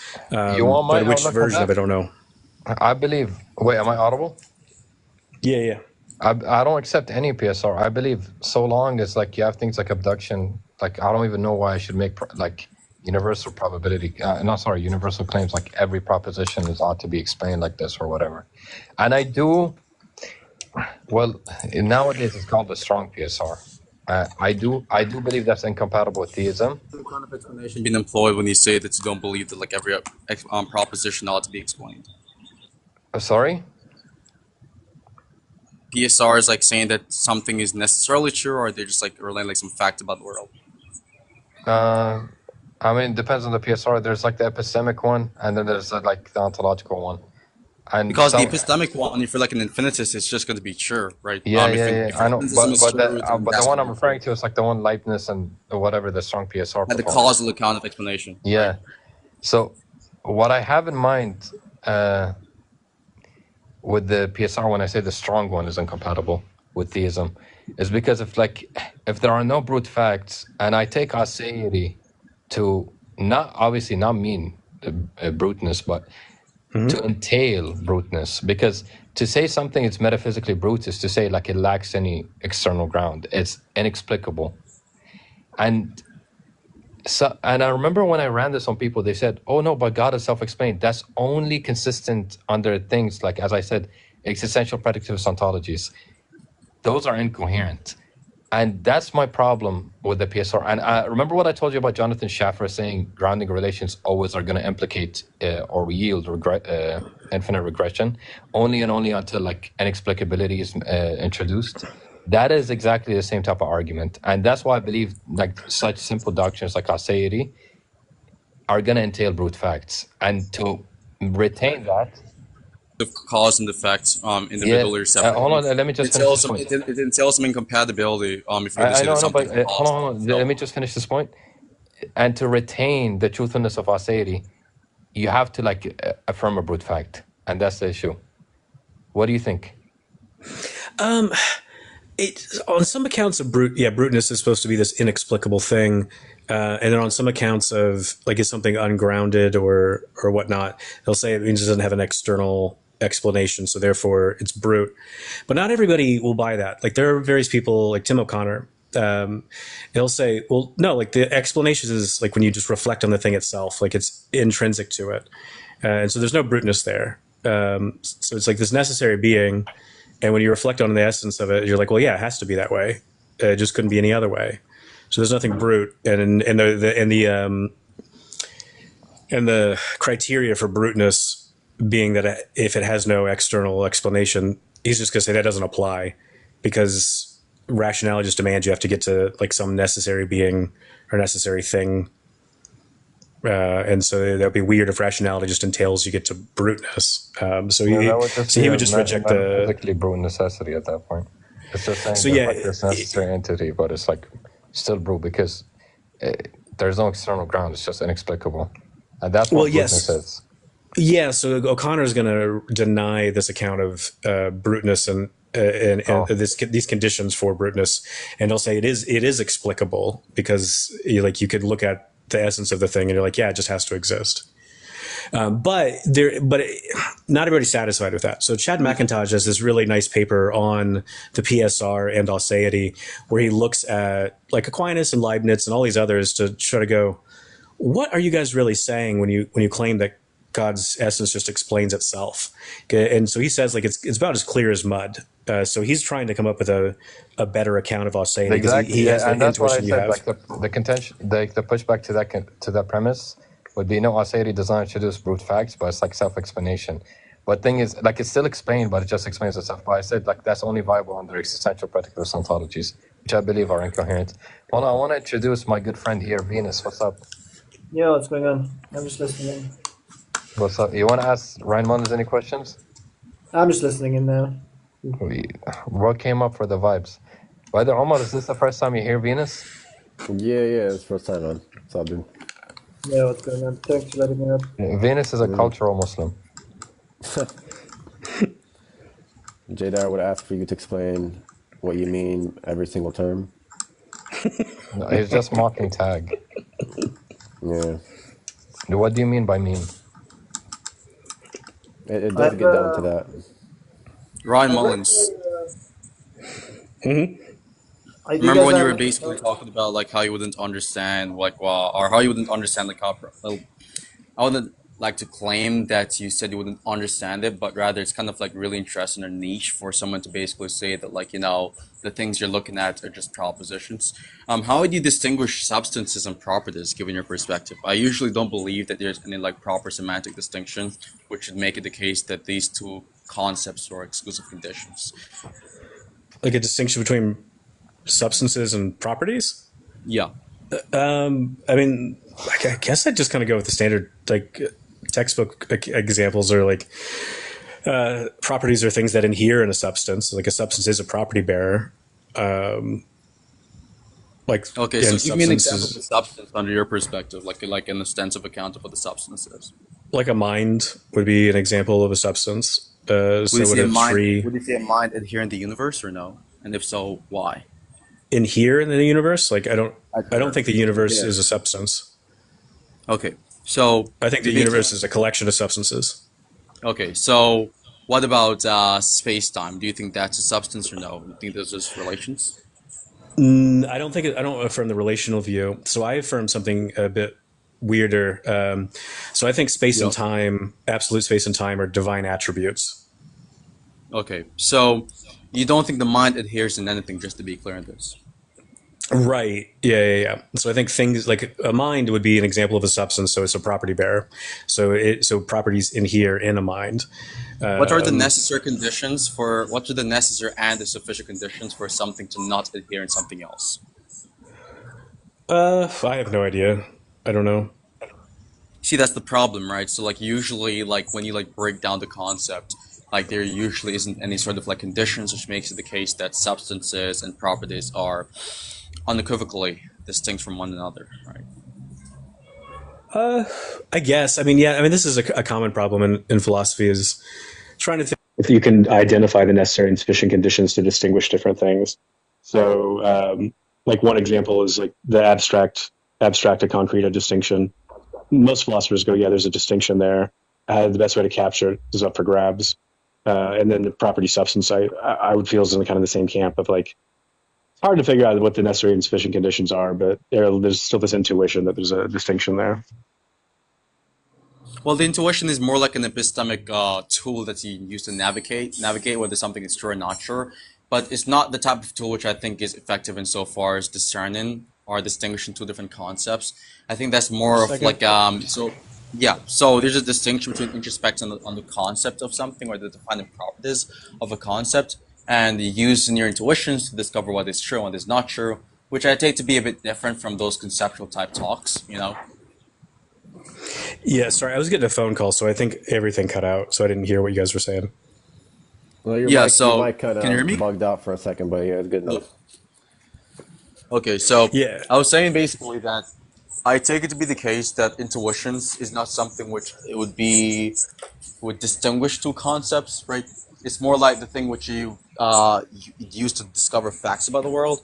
And in this case specifically, it's not really a matter of like you're looking at facts about the world, but you're looking at how you're employing a given word in a given conversation, and that would require something called a conceptual introspection, right? And I don't think that's something which is some truth navigation about the world itself, right? So I don't think it is appropriate to use intuitions in this type of context. Not saying it is completely inapplicable, but it's not something which qualifies as a semantic distinction or conceptual distinction, but rather I have this feeling that this is conceptually or semantically distinct from one another. Yeah, I mean that's exactly how intuitions work. Is like it's supposed to kind of like help me figure out like I feel like there's a distinction here, and then you try to make the distinction. But again, like so intuitions are distinctions. Effective, right? Like the reason that would not be linguistically effective is because, for example, if someone asked me, okay, so what's your kind of causation? and I say something like, I have an account of causation, or I have a definition of a cause, and I give like a really vague definition, and I say I just have the intuition that anything which qualifies under this concept would be a cause, right? So like, you can use this intuitionistic approach towards like literally any sort of semantical analysis type questions, and you'd be in the case scenario where you're never really able to actually break down the concept, right? Because every single time when someone asks for the definition of a word, you appeal to your intuitions that some given object would qualify as this given thing. Like, for example, if someone asks, what's your definition of God? And I'm like, I don't really have a definition or any established conditions, but I have the intuition that the universe would be God or would qualify as God given my definition, right? It's not really giving you some sort of like information about your semantical content. Yeah. No, you're right. Yeah, I mean, intuitions are, yeah, they're not semantic content. They're not claims. It's just like, yeah, like I've got this intuition that this is wrong, and you're like, why? So all it does is just prompts you to start trying to figure out the why. Yeah. Yeah, that seems right to me. Right. So I wanted to ask, what's up? Is my connection? It's fine. No, is my connection good? Is it? Yeah, it's fine. Yeah, it's good. But did you want to ask something? I want to get into like necessitarianism, but if you wanna ask Go on. Because I'm asking like an audience question. It's like unimportant. Go on. No, I was just curious because there are some like amongst them like the Muslims, like the Sadrians and Aquarians and Ismailis, who just like bite the bullet on the necessitarianism that follows from like the model of the divine simplicity. So I was just like curious what kind of arguments would you run against necessitarianism? Or is it just like an intuition? Or is it just like an intuition model intuition thing for you? So there's a few different arguments you can run. One, you could do modal intuition. Another one I run is related to theodicy, and then a third one is related to like freedom, and then a fourth one is related to morality. So which one would you like to hear? Oh, could you like go through all of them, or would you like to? Yeah, no, that's fine. So so think about the electron that's next to your left elbow. Most of you probably weren't thinking about the electron that's next to your left elbow until right now, but could it be just slightly closer to your left elbow than it is at the moment? And if necessitarianism is true, the answer is no. Like, it couldn't be slightly closer to your elbow or slightly farther away. It could only be that one location where it is, and that's it. And I find that very counterintuitive, because it seems to me like, yeah, that could just be slightly to the left a bit or slightly to the right. So that's like the kind of modal intuitions people will run. They'll give a bunch of these different cases where it's like, it just seems things could have been different. That's that. When it comes to freedom, I mean, this is a very standard argument against necessitarian views. Is like, well, nobody has free will. And you could be like, oh, well, but like freedom's like compatible with determinism. I'm like, we're not even talking about determinism. We're talking about fatalism, like outright fatalism. No one has any choices. Everything that you do is exactly the only thing you could possibly do, because it's the only way the world could be. Neither God nor creatures have any free will on this view. This is not determinism. This is fatalism, and so it's kind of bad if nobody, not even God, has free will. You're like, whew. Now here's where you get into theodicy. So a lot of different views on theodicy want to say, here's this really horrible thing over there. Did that have to be there, or did God have a justifying reason to permit it? And then we give these different kind of arguments for why God might have a justifying reason to permit it.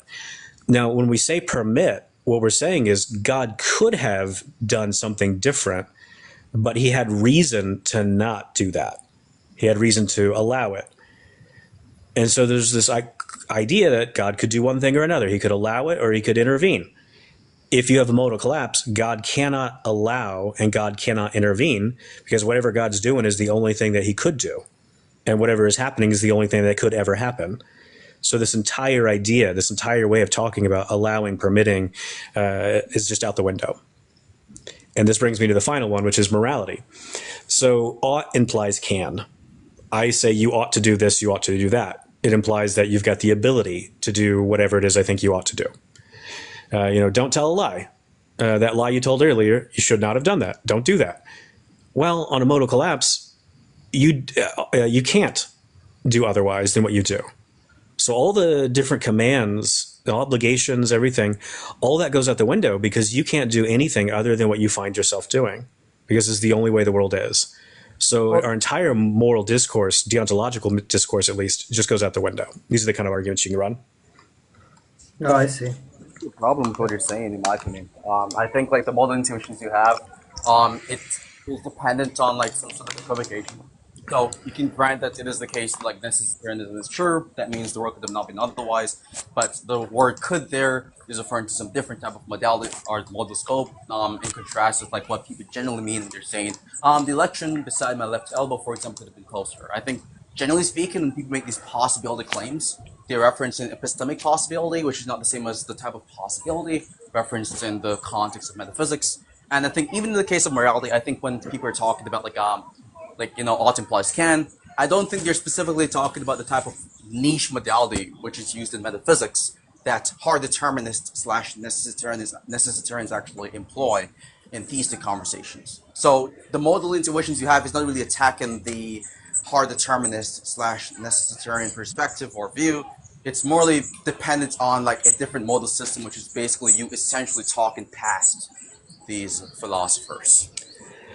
Yeah, I mean, there's a sense in which you could try to, if you want to like try to defend like a whole necessitarian view, you do have to come up with the whole semantics of what people mean when they're talking about contingency and this or that. A lot of different philosophers who work on modal metaphysics will often look at the necessitarian going, "You're putting words into my mouth. That's definitely not what I mean when I said the electron could be a little bit closer to my elbow. I wasn't speaking in this particular necessitarian like way." So you get these kind of issues that pop up of going, I see what you want to do with the semantics, but that's just not capturing what people are saying. Yeah, and just to be clear, I think that's like, I agree with you.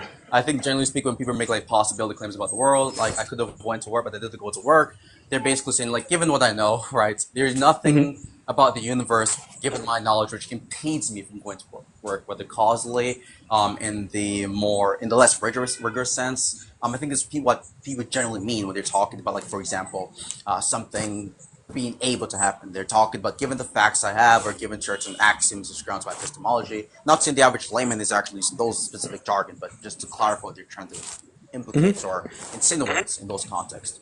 They're saying, given what I know about the world, this could have happened, right? And I think that sort of knowledge is far less rigorous than the sort of knowledge that's been employed in metaphysical conversations, whereas it is grounded by something a lot more rigorous, a lot more, you could say, nuanced than just a mere empirical knowledge or some sort of like, knowledge which is grounded by even testimonies, one could say, right? Yeah. Although the equivocation, it's just talking past each other, just to summarize.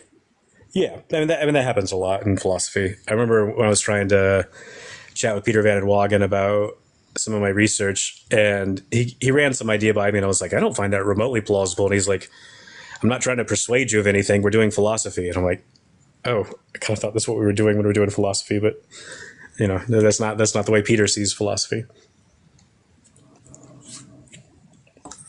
I'm not sure if you were actually trying to use this as some sort of like argument or reason against necessitarianism, like you're appealing to your modal intuitions, but one could always just question the nature of the intuitions. Like, okay, are these intuitions about the scope, the relevant scope that metaphysical necessitarians are actually implementing in conversations, or is it about something completely different? And if so, if it is about something completely different, then there's no means or reason as to why we should even care about those modal intuitions, right?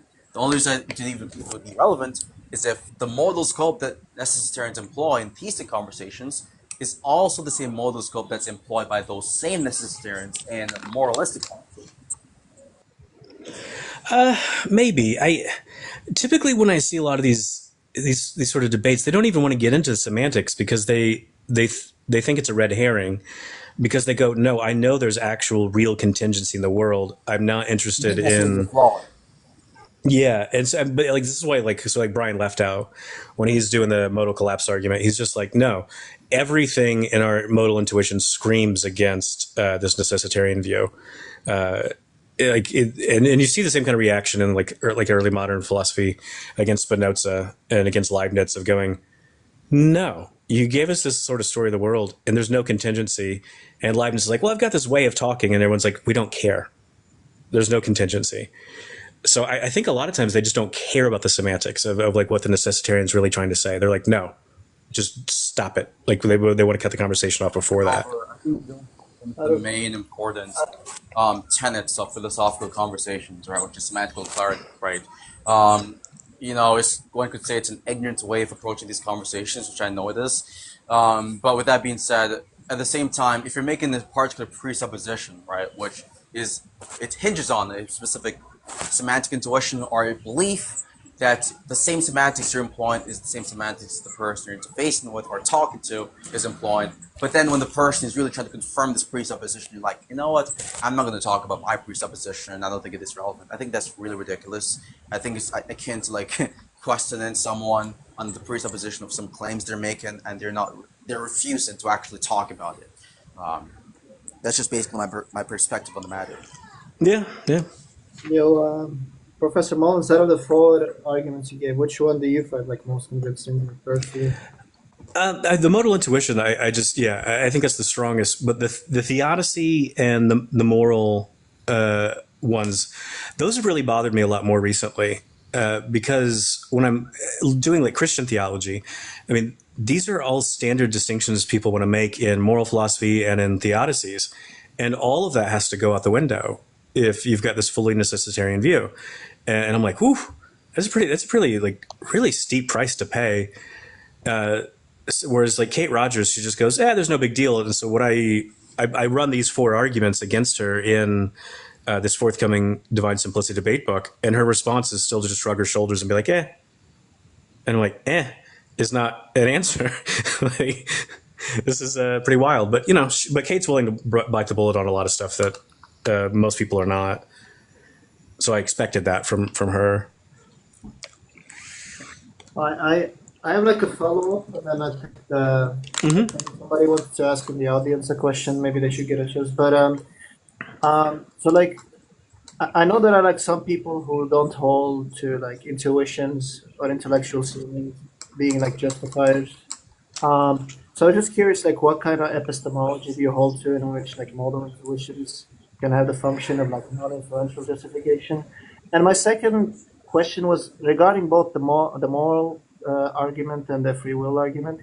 You don't think somebody could salvage that, and like kind of like what TKA was going into, salvage that by appealing to epistemic modality while granting necessitarianism under like a more metaphysical modality? But those are my last questions. Yeah, so I don't have a worked out epistemology anymore. Like back in the day, like I used to really be interested in epistemology, and I was all obsessed with like a proper functionalism and everything, and phenomenal conservatism and all this jazz. I just haven't studied epistemology in any meaningful depth in a very long time. So I've got no worked out epistemic view anymore. So when it comes to, if people were to say, well, we're just talking about epistemic modality and not like the metaphysical modality, I want to say, no, we're talking about the metaphysical modality because that's what really at the end of the day matters. So Kate Rogers, again back to her because this is someone I've debated a few times. So she'll try to make this kind of move, and it's similar to what Leibniz does as well, to go, well, it's epistemically possible. You could conceive of other ways the world could be. And I'm like, okay, fine. From my perspective, I could do that. What about from God's perspective? And here's exactly what Kate says. She's like, well, God's perspective, which is the best perspective, and the only perspective that matters, says this is the only way the world could be. So sure, from my perspective, I could do these things, but it doesn't matter. It's irrelevant. Yeah, so I was like wondering, I mean, I asked you the question, so that's like a fair point, but like, what if somebody's like an atheist, for example, and they're looking like for an argument against Luciferianism? I imagine that move obviously wouldn't work. Oh, well, then there's this one woman, I forget what her name is. She has a book that came out just a few years ago arguing for necessitarianism. And as far as I know, she's an atheist. So she's just willing to be like, yeah, that's fine. She was on Joe Schmidt's channel. I forgot her name. Yeah, I know exactly. what you're talking about. Yeah. Yeah, so you do find some people like that, which was interesting because previously, like early 2000s, you would have people, these different atheists, trying to avoid different like cosmological arguments for the existence of God by doing a different kind of modal collapse, where they'd say everything's contingent, there's no necessities at all, and you're like, isn't it necessary that there's no necessities? Like, and they're like, well, if you're gonna play that game, I'm like, you mean basic modal logic game? Like, so yeah, it's kind of swung back around to this other sort of view, which that's fine. That happens in history. But yeah, there's people who no interest in God but are wanting to go, why not necessitarianism? Oh, I see. And you said you didn't have a worked out epistemology. Would you say you lean internalist or externalist now? I used to think I understood the difference between these two views. And then when I was at an epistemology conference a few years ago, I felt like I lost my grasp because the conversations had changed so much, where they're just like, yeah, I mean, you still like need evidence. You still need to know kind of the internal connections for like some of your beliefs to the justification, but not all of them. I'm like, so is there a difference between internalism and externalism? Like, yeah, maybe. And so I don't know anymore. I just don't know. It's out of my depths. It's not my field. Oh, I see. Thanks. Oh, by the way, I wanted to. This was the audience question, but I don't know. We got like derailed a lot. I just remembered it now. Somebody asked, "Do you affirm or negate a deterministic link for God's like will to act? And if so, why wouldn't providential collapse apply to you?" Oh, this whole idea of like saying there's this indeterministic link between God's like will and his action, I find this so absurd. I really do. Like, I don't understand how you could have omnipotence anymore. So here's what you get. So it's like God's like, okay, here's all the worlds I could possibly create. I want world number 23. I don't want world 1002. I don't want world 1 million and whatever. I want number 23. So God snaps his fingers, and then all of a sudden, like world 2,078,078 comes into existence. He's like, oh crap, that's not the world I wanted. Let's try that again. And he tries it again, and he gets like world like 3 million something or other. He's like, oh, okay, Pale, what am I going to do here? And it just keeps going on like this until, hopefully he eventually gets world number 23. That's what an indeterminist link is. And I'm like, that's an absurd view of God. It's not omnipotence in any sort of meaningful sense. And if that's what you have to say in order to defend divine simplicity, go for it. Just say all sorts of implausible things. I just think it makes the view look more ridiculous. So this whole idea of indeterministic gap, it's deeply ad hoc, and it gives you this just a negation of omnipotence. Well, I don't have a problem with indeterministic links by some other way. I've actually grown to be sympathetic towards them, but I do have a problem if you say God is identical to his will and his will is true. Then that's like extreme. Yeah, that's another extreme. Yeah. But I'm agnostic with respect to God's. I don't have a position now. I used to believe like God just contingently explains all of his actions, but there's this sort of like problem brought up of like this infinite regression, and I remember Proust commenting on it too, and that's why Proust says like contrastive explanations are brute, where like God contingently explains everything, but like let's take all those contingent explanations like in a set. Well, what contingently explains? Is that contingently explained? Then like it keeps going back until you affirm like something necessary that explains all of them.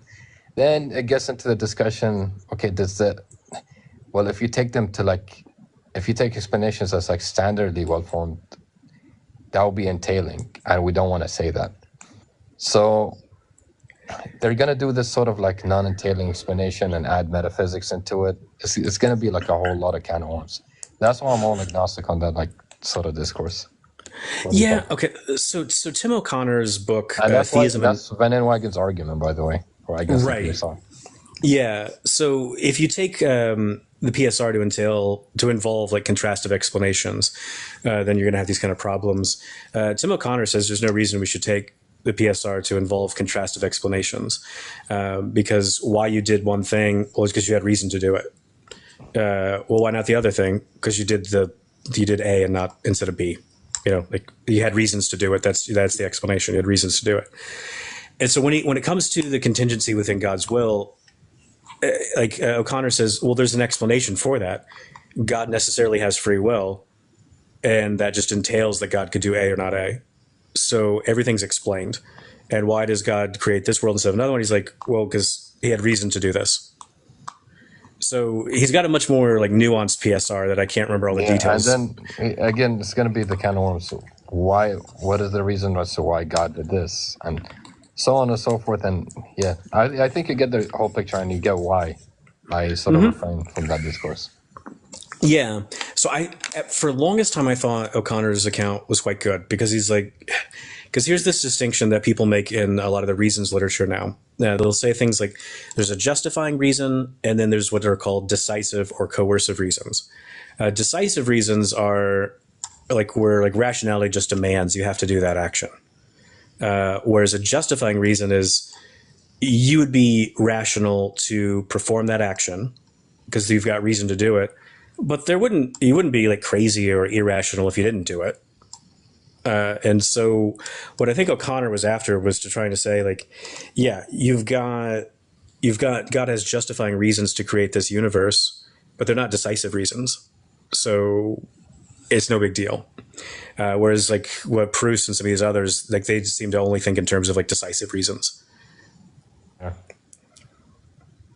Decisive reasons from justifying reasons. Oh, you want me to do the distinction again? Yeah. So a justifying reason is you've got a reason to do some action, but it would not be irrational for you to refrain from doing it. So like it's some good reasons, but rationality doesn't demand you have to do it. Whereas a decisive reason, or what's sometimes called a coercive reason, is rationality demands you have to do it. You would be irrational if you did not perform that action. How would you break down the term irrational? Like, what does that mean? Like, just to not be rational, right? So you're rational if and only if you are appropriately responsive to reasons. So if you're irrational, you'd be inappropriately responding to reasons. You would either be ignoring them, or you'd be paying attention to them but acting against them. Reasons, right? Do I say that again? Either your actions or your motivations are not. So like with like regards to like why God would create. Like O'Connor, like actually there's a massive debate here. So it could be like the value of the universe, and there's like this overall value. So you could have like aggregate value. So it might be a bunch of aesthetic and a bunch of moral values and things like this. And then there's also these kind of like relational, or what's sometimes called organic unity, and organic value of the relationships between the different things in the universe. And so there's all these debates about the best way to articulate it. And I cannot figure out tracking values. So you desire something that is valuable. So the desires tracks the values, but they aren't identical to the values. So what to do with values? Correct. So yeah, so the values are just there. Like these, like certain things just are intrinsically valuable. No, I'm asking like, what does the word value mean in the context of like axiology in your perspective? Oh, I just think I guess I find something like the good or value to be like not like it's primitive. It's not further analyzable. So like they sort of like the openness argument that you see from like Moore or someone like that. I just take values to be the sort of mental properties which are identical to desires. In the context of like aesthetic values, for example, or generally speaking, when they say that a given object is valuable, like for example, money is valuable, is something which is generally desirable. In the context of moral values, I take values to mean something which is identical to the relevant properties, which guides us to the relevant action-guided facts, the relevant normative facts. So I'm actually an externalist about values insofar as I believe those values in the context of moralistic conversations are objective. But I'm not sure how this would be something which, distinguishes justified reasons from decisive reasons in this context, because... Don't do that. No. Keep academics. Relax, right? I don't know what. We don't need... That was like... All right, man. We just gotta see the guy yapping in the comments, dude. That's all, man. Okay, like hold on, Dr. Ryan, you're gonna like this. Basically, there's this like Abyssinian LARP or whatever. He gets pretty like emotional about this stuff. Okay. And he said your explanation was horrible. Like, oh, And I was like, why is it horrible? And I just mentioned the fact where we had a 10-minute discussion, and he said, if you upload that anywhere, I'm gonna sue you because I never consented. And then I mentioned that and he got triggered. But Apollo, didn't Nassar get mad at you too? Nasser? Yeah. Yeah, he was like talking trash apparently, and then like he was like apparently like in the recent chat, in some chat, he was like, "Hey, what's up, Apollo?" I'm like, "What's up?" But weren't you talking shit though? Let's debate. And he didn't even respond afterward. Go back to Professor Mullins, though. This isn't. Okay, look, we're trolling. We're trolling now. Let's keep it academic. I can do like two more questions because it's midnight here in Scotland. All right, I forgot. I keep thinking you're in America. That's a problem. I've been running around. I was in Switzerland last week, and then I was in Finland the week before that, and then I'm going back to Finland again in a couple of weeks. So it's like nighttime for you this entire time. I thought. Yeah. And in the back of my head, I was like, well, I'm in the Western time zone. I thought like it was like afternoon for you too, but damn. No. I mean, a lot of times I'm in the East Coast, but I've been in Europe over the last few months. What are some? Well, I guess until like audience, what are like some upcoming things that you're writing on, or like you're working on? Yeah, I've got a bunch of different things at the moment. So the one that's coming to an end is this Incarnation 4 Views book that I'm editing. That it's almost done. Like we just have to do like copy editing stuff, and it's all boring stuff. And that'll hopefully be out by the fall. There's a big book I'm working on called Models of God and the Problems of Creation, where I'm trying to look at all the different models of God and figure out why would God create anything at all? What kind of universe would God create? This kind of stuff. There's a popular level book I'm doing called Letters from a Reluctant Theologian, which is just these short little essays on a lot of different topics. And I've got a bunch of friends contributing theirs. I got Ramon Harvey doing an Islamic perspective. I've got Tyler McNabb, who's co-authored some stuff with Jamie Turner, writing an essay like "Why Am I Catholic?" Just like all over the place. There's one that I'm hoping we can get going. Mohammed Saleh Zapor and we wanted to do a debate on what is God like. And so we're both kind of slowly working on our opening statements for the debate book. It's just a matter of like, does Saleh have the time to really fully dedicate to it or not at the moment? But that's the one I thought was like, I'm really looking forward to if we can get that going. Oh, nice.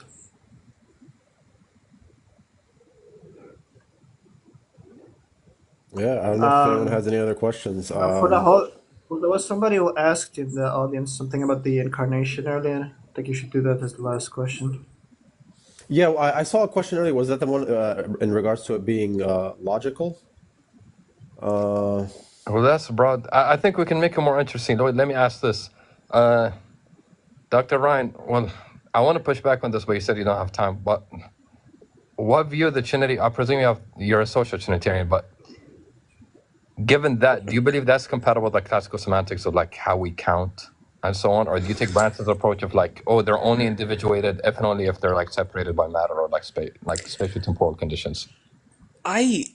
So the 4 Views book on the Trinity, it's in the Doctrine of God series that I'm the editor of. And I don't know if I really understand Branson's view.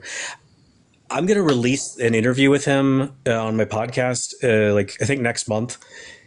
And I even after like reading through the whole thing and reading his other papers and then interviewing him and having lunch with him several times, I still don't know if I know what his view is. I really don't. So I can't understand it. I'm really sorry. I just can't.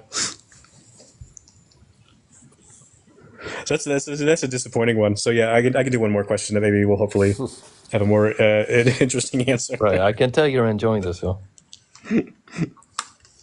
Let me think. I don't know. We pretty much, I don't know. I exhausted all my questions at the beginning. And that was one of the, I don't know. I consider this live entirely nice. Well, except for the trolling parts, but. But that's the bad thing about TikTok. There's a lot of trolls. Yeah. I mean, if there is no one, I could do like last question. Yeah, go on. Yeah, I want to go back to epistemology, even though you said that's not like your forte. But you said like you couldn't like distinguish between internal, like you ended up saying that there's like no, you have a hard time seeing the difference. Well, Um, so let me clarify before I ask you a question because it might change it. So the earlier distinctions people made between internalism and externalism, I understand those. But the debates in epistemology have moved on, and I don't know how much those distinctions really matter as much, is kind of the impression I was getting. okay, I see. But you kind of understand like like you know the whole reliabilism, proper function type of things, how they differ from like more deontic type of internalisms, which are like typical. Exactly. And so I remember this. I mean, I've had this worry for several years. So I was at this conference with Charity Anderson, gosh, probably maybe even 10 years ago.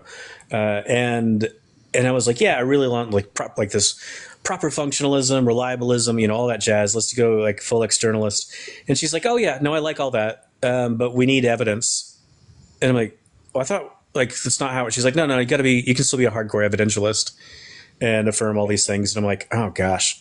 All right. So that's what I'm saying. Where I'm like, I don't know how much these distinctions matter as much anymore. Like, I feel like the conversations have moved on in epistemology and I've not bothered to keep up. Oh, I see what you mean. Yeah, there are like hybrids of like evidentialism and reliabilism. But the way that like I personally like to think about it is like internalism is more. It almost seems to require or is married to like deontic view of like justification. Yeah. Like a whereas you get away from like rules and then externalism. So that's like one meaningful way I can make distinction between the two, and that's like how Platzinger seems to think about it early on. So one of the things that Wolterstorff brings up in he's got this collection of essays called "The Practices of Belief," and it's a theme he brings up in a few of the essays, which is about what are your epistemic duties, and he looks at different time periods where. Like in the Middle Ages, it would be like, you know, everybody's got different epistemic duties. The Enlightenment, it was like, oh, everyone's got the same epistemic duties. And you're like, well, that's absurd. That, you know, like we can't all have the same like epistemic obligations. And as Wolterstorff understood the whole Reformed epistemology movement was not saying we don't have any epistemic obligations, but that it's more person relative what those duties are. Oh, I see. So like like an example would be like, you know, like someone's moderating this chat, you know, I'm not paying attention to it all. I have no like epistemic obligation to pay attention to it and be aware of what's happening in the chat, but somebody else does, and you know they're relying on their cognitive faculties to be truth aimed and in a good epistemic environment and all that, but they still have an epistemic obligation that I don't have. Yeah, that makes sense. Like I'm kind of attracted to a view in which there is no such thing as epistemic duty or even like justification, but still warrant would be a product of like a reliable, natural process. So that's why I can make sense of the distinction, at least insofar. Yeah, no, I'm quite attracted to these ideas, but then, you know, I'm also a teacher and I look at my students and I'm like, no, you have epistemic obligations to me and to this class. Like you will do this assignment, and, you know, and you know, so some of my intuitions about warrant kind of go out the window when I step in the classroom. You ever experience like having the philosophy hat on and philosophy hat off? And so when you look at your students, it's kind of like the philosophy hat off. Oh, all the time. One of my favorite, actually, this is kind of relevant to what we're talking about. So when I was teaching at Cambridge, like several years, like this was ages ago now, someone knocks on my door while I was like a couple hours before I'm getting ready to go give my lecture on religious epistemology. Someone knocks on my door and I answer it, and they're like, "Oh, I'm looking for Dr. Mullins." And I'm like, "I'm Dr. Mullins." And they're like, No, I'm looking for like Dr. Mullins. I'm like, "I am Dr. Mullins." And he's like, "You're not who I'm looking for. I'm so sorry." And he walks away. And I was like, am I in a real life 𝘚𝘱𝘏 case? Like this guy comes up believing Dr. Mullins is in the room. And then he's like, oh, but he had someone else in mind. It was kind of weird. Oh, that's pretty funny. Right. But yeah, I should definitely go though because it is after me, midnight man. here. Completely Oh, yeah, understand, Good man. night. Thank you for your coming, time. by It the was way. nice. Yeah, appreciate you coming, man. Good All talk. right, man. Good talk. All right, see you guys later. Good night. Yep. Have a Good nice talking. All right, one. man. Yep. Take care. Assalamu alaikum. I'm gonna send some stuff on Bro, what's it the called? chat On was Ibn Taymiyyah, trolling. man. Bro, astaghfirullah, I don't know. I got a bit childish at times, but I couldn't help it. No, I man. was muting my mic because I was laughing, by the With way, that guy, dude. at the chat. I was laughing at the chat. Well, this guy's yapping too much. So, Nassar, whenever you're ready to come up, stop yapping. Okay, I'll let you 1v1. I'll remove his mod. He won't be able to spam mute you. Come on, man.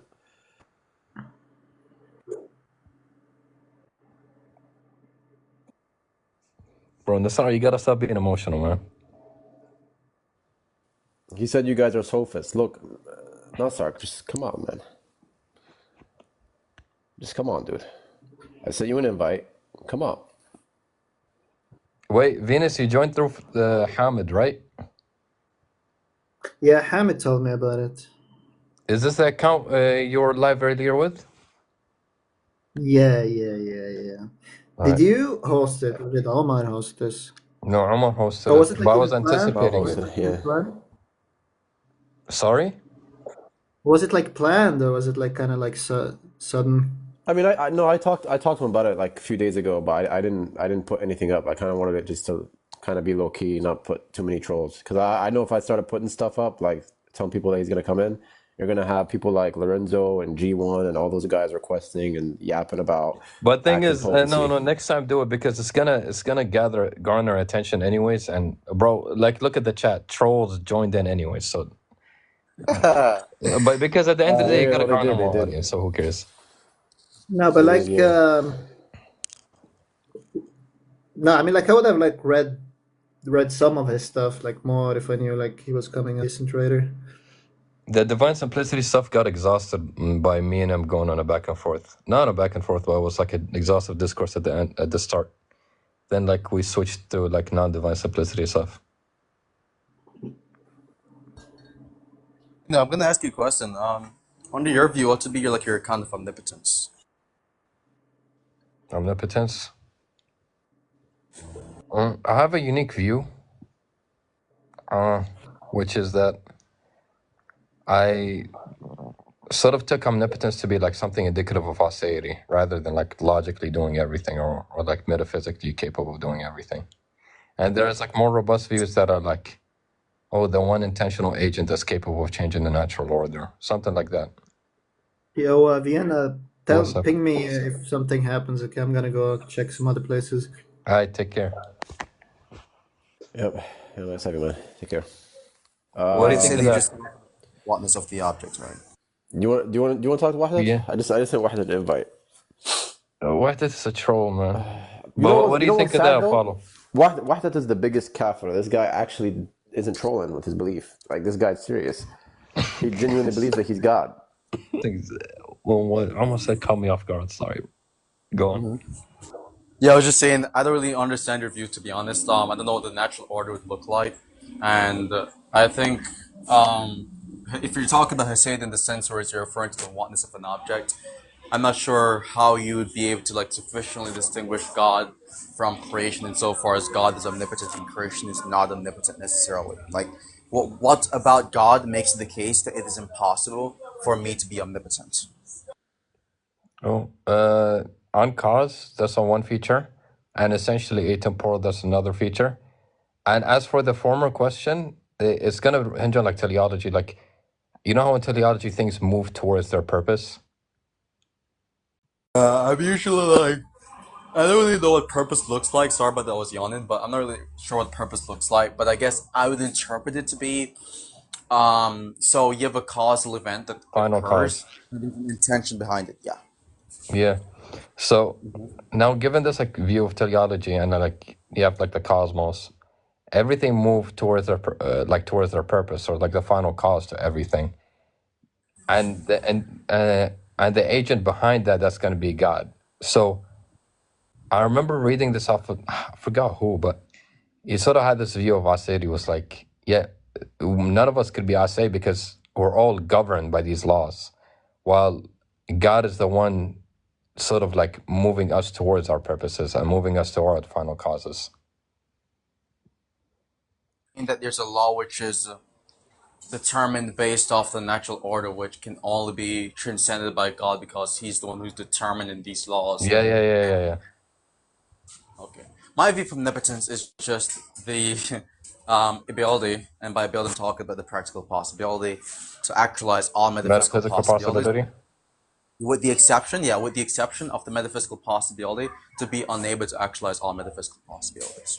And so it isn't necessarily true that God would be the only omnipotent being. Because I see what you mean. No. I agree. Because there is this sort of like gotcha question where they ask, well, why don't you agree with moral collapse? And then it's like, obviously you give whatever contention they have, you have with it. And then somebody might respond with like, don't you think God has the power to create a water bottle in every possible world? And if that is possible, then the S5 axiom can apply to it. And that's actually, that's a good restriction. Yeah, another thing just to that's add a good on restriction. Yeah, so it restricts the, so I think it is, there's like But I do agree with that restriction in response to that question.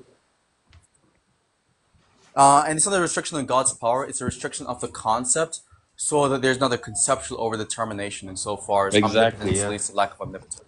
Yeah, because that restriction is just another way of saying moral collapse is not obtained.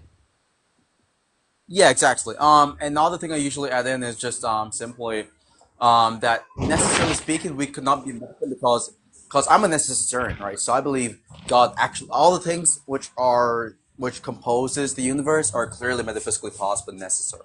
And so if that is to be the case, we who are not uncaused could not be in a position where we're able to actualize all the metaphysical possibilities, because there are things which precede us in the causal chain which are metaphysically possible that given our causal status would not be able to actualize. Yeah. Yeah, so that's just basically my view. You know, Lewis said, I was just on Abu Taha's live before this. This is his argument. You see this mouse? It's either still, it's either static or moving. It's either static or moving. If something changes, it's contingent. There you go. Cooked. Bro, look, listen, with all due respect, look at the level of discourse that's had here, and you go to Abu Taha, look at the level of discourse that's had there. Oh man, it's so low IQ. He just, this is his argument. You see this cup? Oh no, it's either moving or I'll tell you something. Apollo, I'll tell you something on Discord after. I don't want to mention it in public because there's a lot of eyes, but it has to do with one of the people that I wanted to like. You know who I'm talking about. One of the people I wanted to like ambush and get on recording. Okay, gotcha. Yeah, he did. I'm disappointed, man. I'll tell you later. So overrated, bro. Holy shit. Literally. Bro, it's like people applauding somebody just for him being confused. That's literally what people are applauding. They just praise him for like beating up plumbers and farmers. Yeah, exactly. And it's literally lore, by the way. It's just like, well, nowadays he's not even respected. Everybody now like calls him the P word and like, just kicked him out.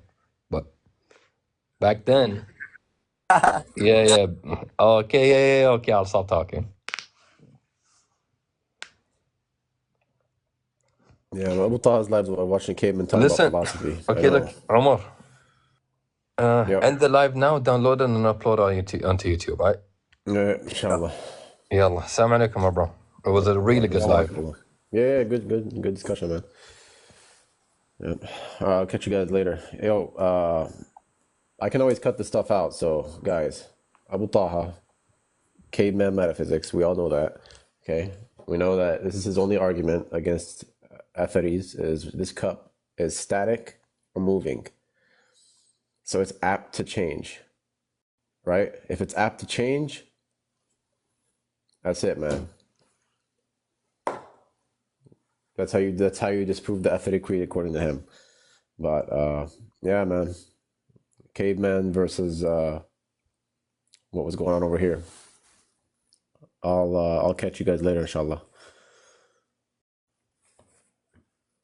Yalla, assalamu alaikum. Barakallahu fikum for the likes and coming in. Flintstone metaphysics. Because you said that, I have to put it up. Because this is actually something old that I did for Yoki. So let me find it. I'll just put this up and then end it. Where is it? It's one of my favorite ones, man. It's one of my favorite ones, man. Yabba dabba doo metaphysics, man. Hey, man, this is some yabba dabba doo metaphysics, man. This is your Abu Taha.